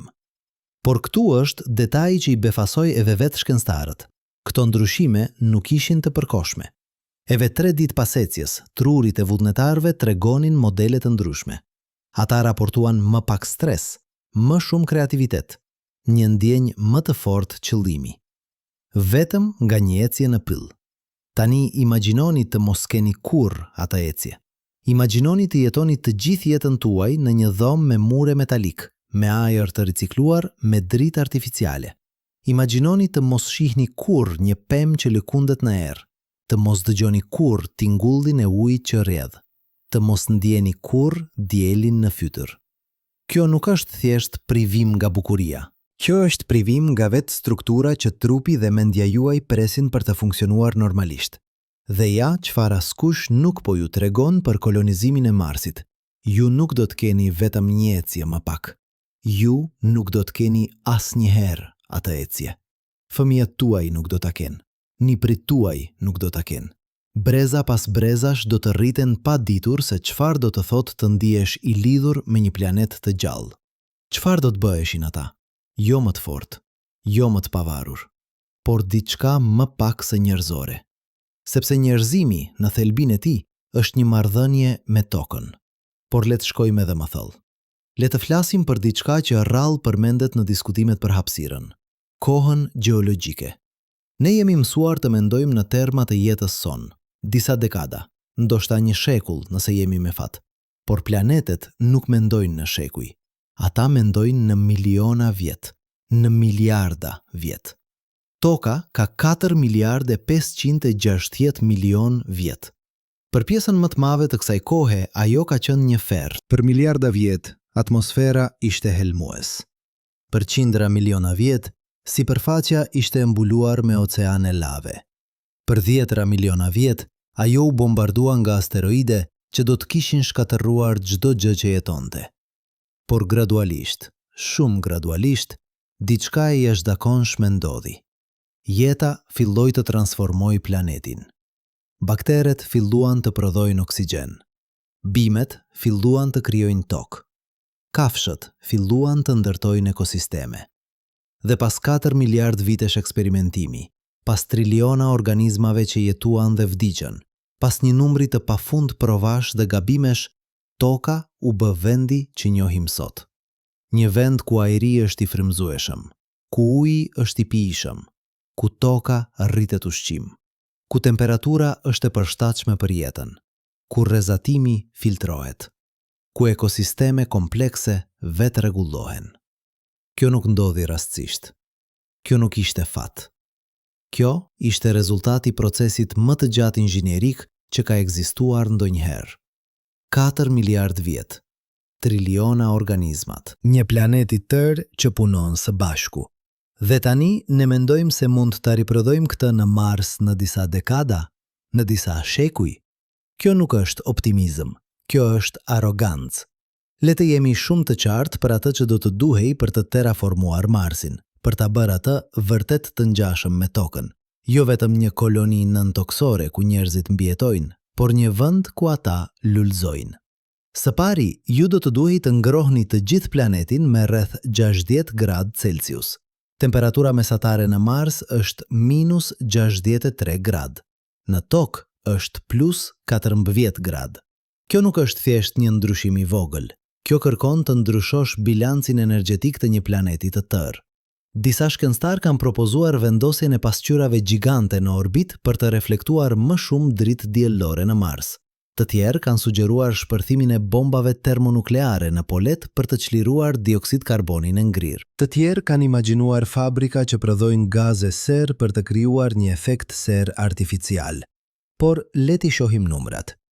Për të ngrohur Marsin me 60 gradë duke përdorur gaze ser, ju do të nevojiteshin rreth 3000 vjet prodhim të vazhdueshëm me fabrika që konsumojnë më shumë energji se sa e gjithë qytetërimi ynë prodhon sot.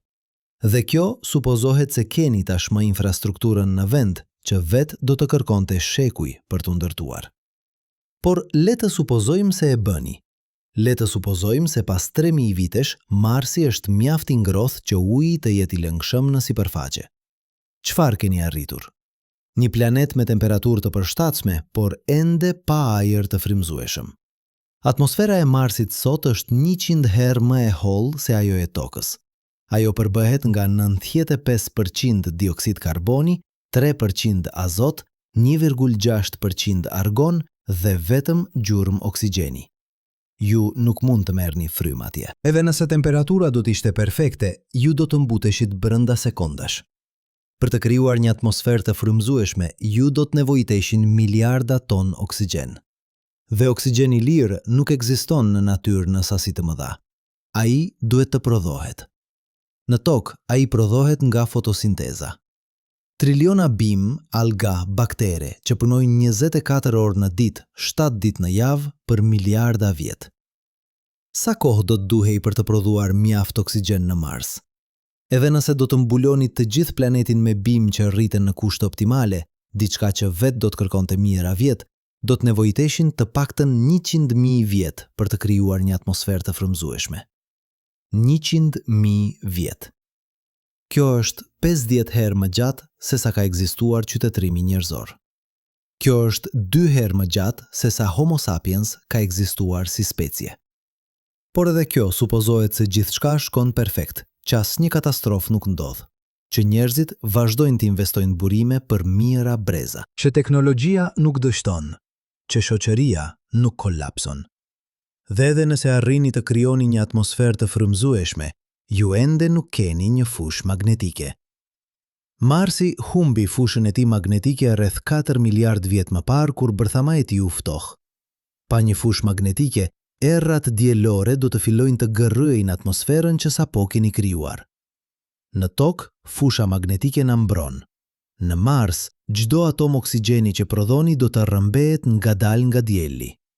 Sa shpejt? Studimet e NASA-s sugjerojnë se Marsi po humb rreth 100 gram atmosferë në sekond edhe tani. Nëse do të kishte një atmosferë më të trash, humbja do të ishte edhe më e shpejtë. Brenda disa miliona vitesh, atmosfera juaj artificiale do të ishte zhdukur. Pra, ju gjithashtu do të nevojitej të rikrijoni një fushë magnetike. Si? Asnjë nuk e di. Disa shkencëtar kanë propozuar vendosjen e një sateliti gjigant magnetik në pikën Lagrange midis Marsit dhe Diellit për të krijuar një mburojë artificiale. Por kjo do të kërkonte një strukturë kaq masive, kaq të fuqishme, kaq të qëndrueshme sa e bën çdo projekt inxhinierik që kemi ndërmarrë ndonjëherë të duket si ndërtimi i një shtëpie me letra.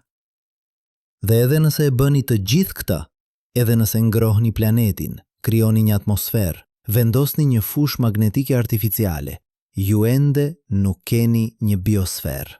Ju nuk keni tokë, ju nuk keni mikrobe, ju nuk keni insekte, ju nuk keni bimë të larmishme, ju nuk keni kafsh, ju nuk keni ekosisteme që vetë rregullohen.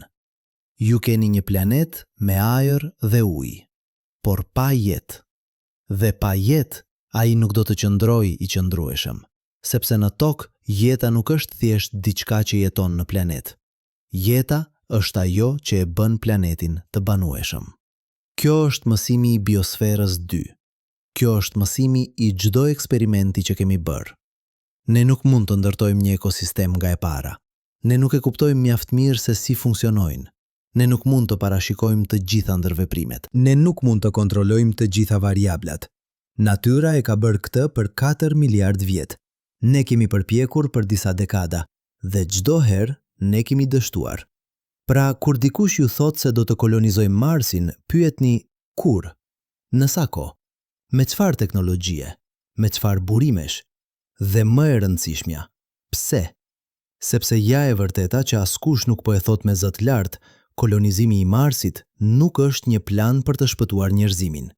Është një fantazi për të shmangur përgjegjësinë për planetin që kemi. Është më e lehtë të ndërosh për një fillim të ri në një botë të re, se sa të përballesh me pasojat e veprimeve tona në këtë botë.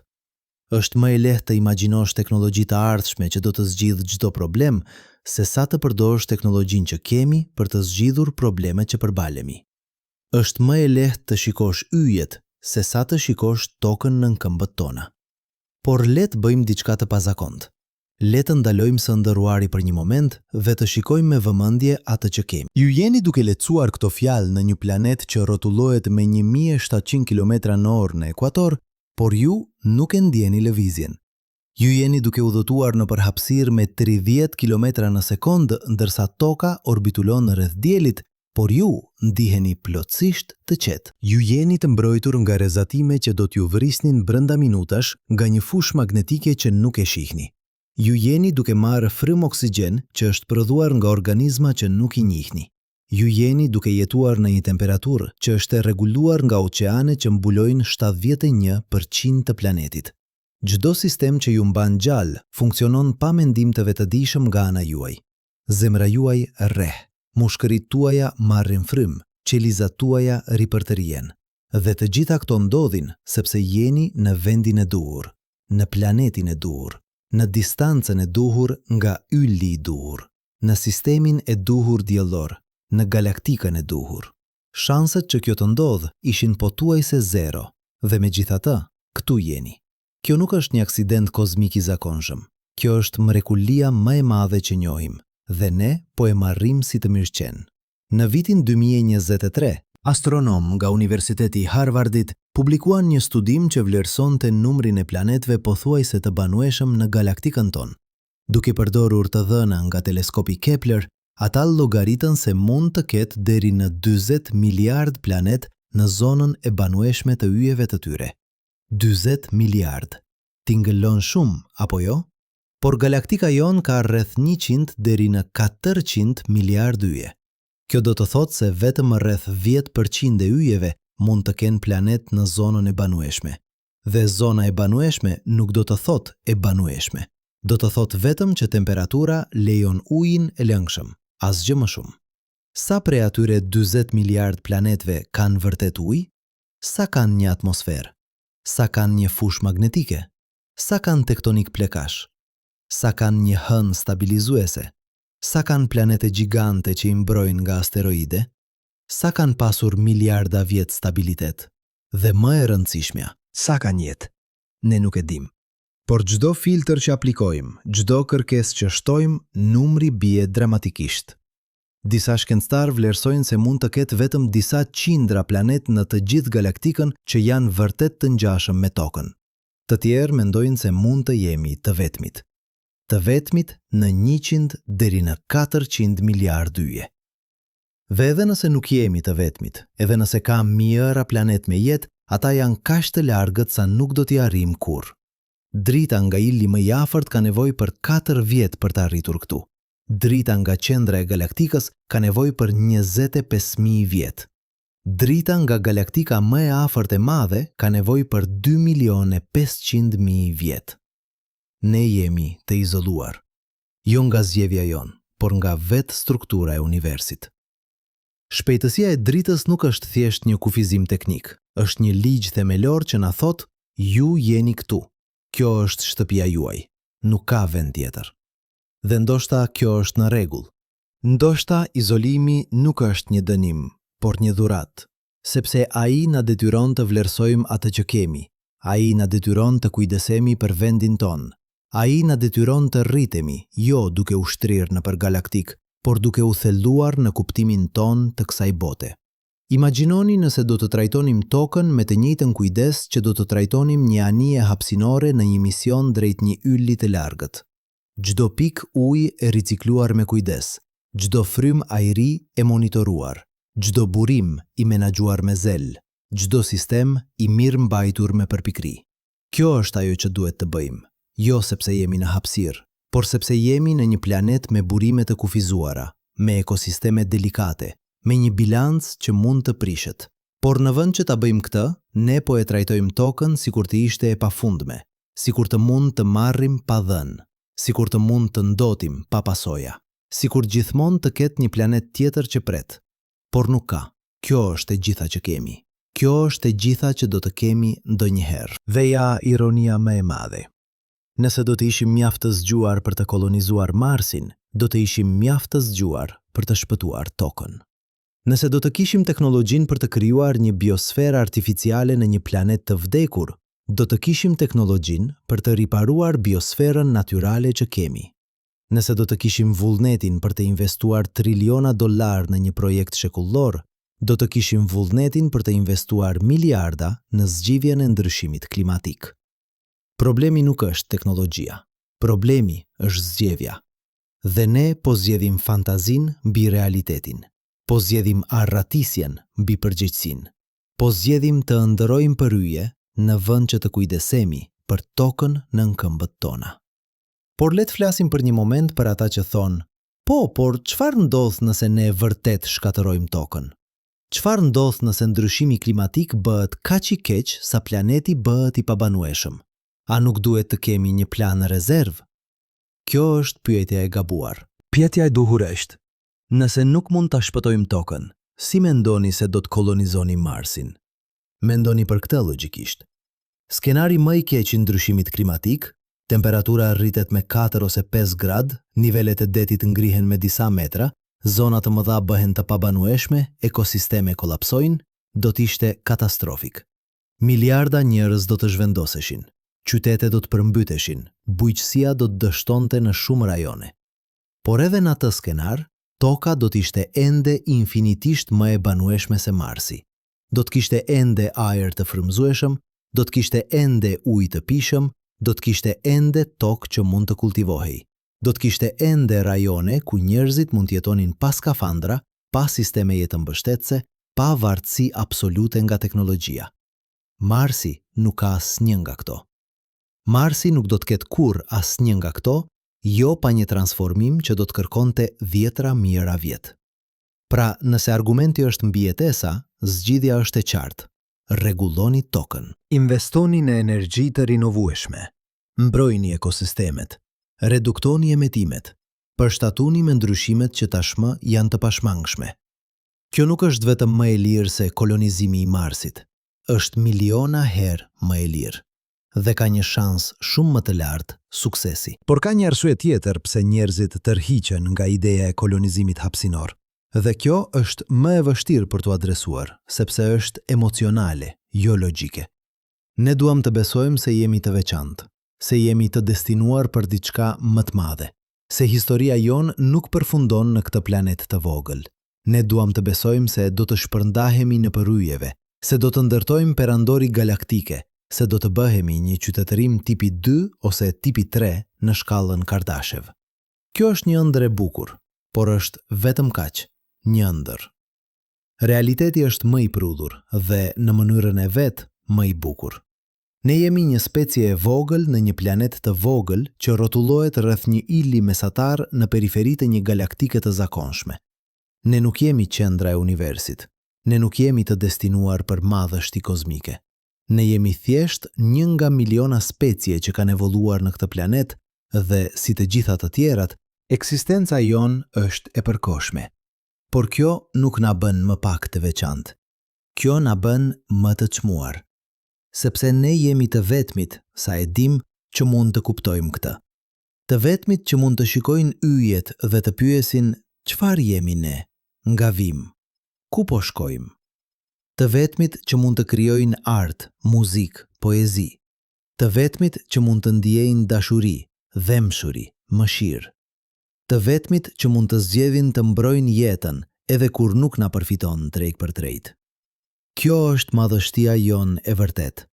Jo aftësia për të ndërtuar raketa, por aftësia për të kujdesur. Jo aftësia për të pushtuar planet, por aftësia për të mbrojtur këtë planet. Dhe kjo na çon në pyetjen përfundimtare. Çfarë lloj trashëgimie duam të lëmë? A duam të jemi specia që shkatërroi planetin e saj dhe pastaj u përpoq të ikte? Apo duam të jemi specia që kuptoi në kohë se shtëpia e saj ishte e çmuar dhe vendosi ta mbrojë? A duam të jemi kujtuar si ata që ndërruan përryje ndërsa toka digjej? Apo si ata që zgjodhen të shpëtonin mrekullin që kishin? Zgjedhja është e jona, por koha po mbaron. Çdo vit që kalon pa veprim serioz për klimën, problemet bëhen më të vështira për t'u zgjidhur. Çdo specie që zhduket nuk mund të kthehet. Çdo ekosistem që kolapson është më e vështirë për t'u rigjeneruar. Çdo grad ngroheje krijon një cikël reagimi që përshpejton ndryshimin. Ne jemi në një pikë ktheze, jo në një të ardhme të largët, por tani. Vendimet që marrim në dekadën e ardhshme do të përcaktojnë fatin e qytetërimit ton për shekujt që vijnë. Dhe ja e vërteta që duhet ta pranojmë. Ne e dim çfarë duhet të bëjmë. Shkenca është e qartë. Teknologjia ekziston. Zgjidhjet janë të njohura. Ajo që mungon nuk është njohuria. Është vullneti. Është guximi për të ndryshuar. Është aftësia për të vendosur të ardhmen mbi të tashmen. Kolektivin mbi individin, planetin mbi profitin. Dhe kjo është arsyeja pse diskutimi për kolonizimin e Marsit është kaq i rrezikshëm, sepse ai na jep një justifikim për të mos vepruar. Ai na lejon të themi, nëse gjërat bëhen shumë të këqija, ne gjithmonë mund të shohim diku tjetër. Por nuk mund. Dhe sa më shpejt ta pranojmë këtë, aq më shpejt mund të fillojmë të bëjmë punën e vërtet. Të shpëtojmë planetin që kemi. Sepse në fund, burgu nuk është toka. Burgu është mendimi se duhet të largohemi prej saj. Burgu është pa aftësia për të parë bukurinë e asaj që kemi. Burgu është besimi se diçka tjetër, diku tjetër, do të ishte më mirë. Lirimi vjen nga kuptimi se kjo tokë, ky planeti çuditshëm dhe i mrekullueshëm, është gjithçka që kemi nevojë. Është gjithçka që do të kemi ndonjëherë. Dhe është më shumë se mjaft. Është shtëpia jonë. Dhe është koha që ta trajtojmë si të tillë. Por le të ndalemi për një moment të fundit. Le të bëjmë diçka që rrallë bëjmë. Le të heshtim dhe të dëgjojmë. Nëse jeni brenda, dëgjoni zhurmën e qytetit, makinat që kalojnë, njerëzit që flasin, erën që fërshëllen në përndërtesa. Nëse jeni jashtë, Dëgjoni zogt, insektet, gjethet që lvizin, ujin që rrjedh diku në largësi. Edhe nëse jeni në vendin më të qetë që mund të imagjinoni, dëgjoni frymëmarrjen tuaj, rrahjet e zemrës suaj, gjakun që rrjedh nëpër veshët tuaj. Të gjitha këto tinguj janë prova. Prova që jeni të gjallë. Prova që jeni në një vend ku jeta është e mundur. Prova që jeni pjesë e diçkaje që ka funksionuar për 4 miliard vjet. Tani, imagjinoni heshtjen e Marsit. Jo heshtjen paqësore të një pylli në mëngjes, por heshtjen absolute të një bote ku asgjë nuk jeton. Ku asnjë zog nuk këndon sepse nuk ka zog. Ku asnjë gjeth nuk lviz sepse nuk ka pemë. Ku asnjë insekt nuk zukat sepse nuk ka insekte. Ku e vetmja zhurmë është zhurmja mekanike e sistemeve tuaja jetëmbështetëse, ventilatorët që rrotullohen, pompat që punojnë, kompjuterët që monitorojnë çdo parametër të ekzistencës suaj. Kjo nuk është heshtje.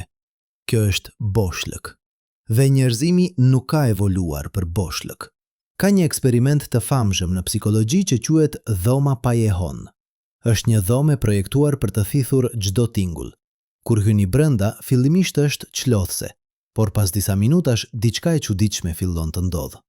Filloni të dëgjoni trupin tuaj, zemrën, mushkrit, gjakun, stomakun.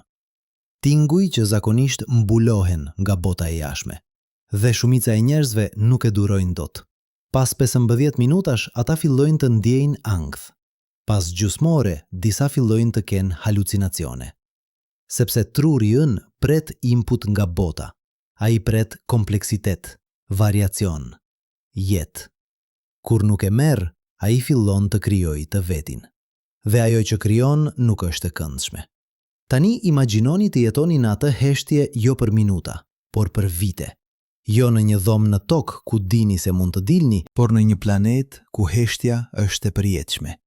Ku e vetmja mënyrë për të dëgjuar jetën është të luani një regjistrim. Ku e vetmja mënyrë për të parë gjelbrimin është të shikoni një ekran. Ku e vetmja mënyrë për të ndjerë erën e tokës është të kujtoni. Kjo nuk është jetë. Kjo është ekzistencë. Dhe ka një ndryshim themelor midis të dyjave. Filozofi francez Albert Camus shkroi një herë: në mes të dimrit, unë më në fund mësova se kishte në mua një verë të pamposhtur. Ai po fliste për shpirtin njerëzor, për aftësinë tonë për të gjetur shprese edhe në rrësirën më të thellë. Por ja çfarë nuk e tha. Ajo verë e brendshme ushqehet nga vera e jashtme. Ajo mbahet gjallë nga drita e diellit që ndjeni në fytyrë, nga ngjehtësia e rërës në këmbët tuaja, nga aroma e luleve që lulëzojnë, nga tingujt e jetës që eksplodon rreth jush. Hiqni verën e jashtme dhe vera e brendshme fillon të vyshket. Ngadalë në fillim, pastaj më shpejt, derisa ajo që mbetet nuk është shpresë, por kujtim i shpresës. Jo jetë, por hije e jetës. Dhe kjo na çon në një pyetje që shkenca sapo po fillon ta eksplorojë. Çfarë do të thotë të jesh njeri në një vend që nuk është toka? Në vitin 2022, një grup antropologësh dhe psikologësh nga Universiteti i Oxfordit publikua një studim teorik që përpiqej të modelonte zhvillimin afatgjat të një kolonie marsiane.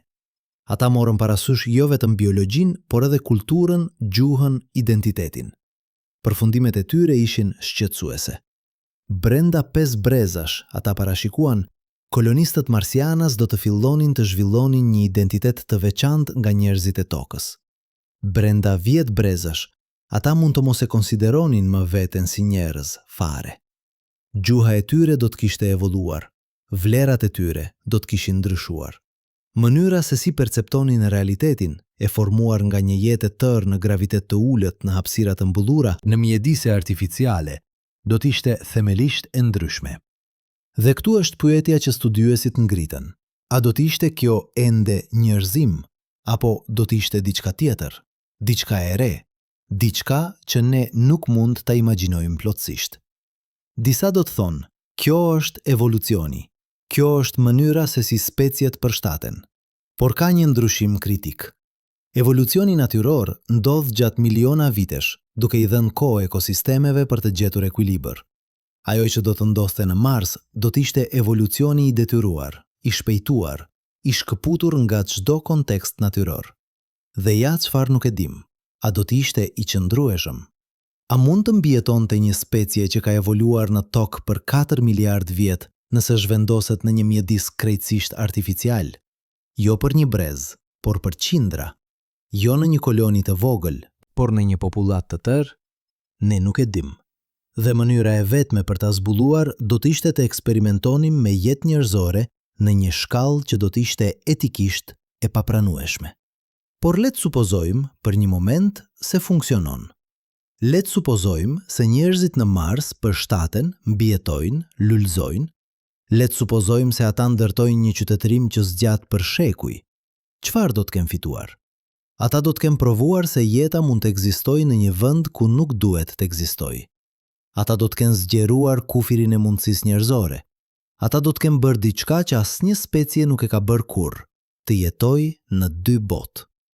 Por çfarë do të kenë humbur?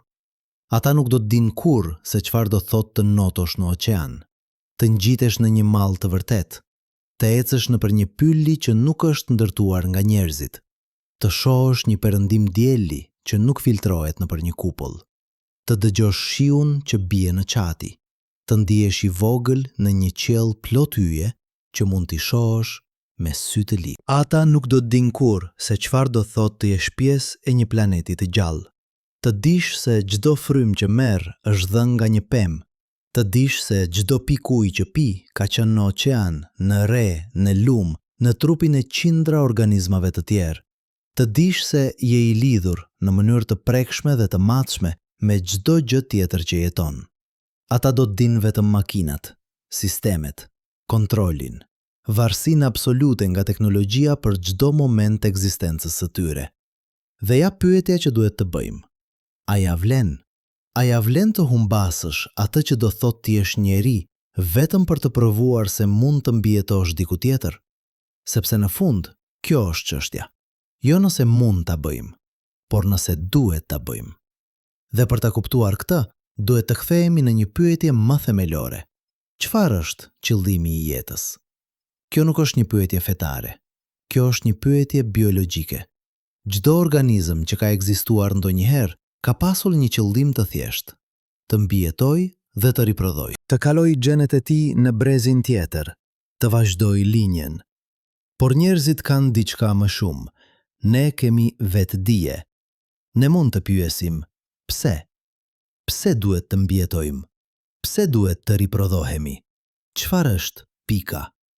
Dhe përgjigjet që kemi gjetur gjatë mijëra vitesh qytetërimi janë të ndryshme, por ato kanë një temë të përbashkët.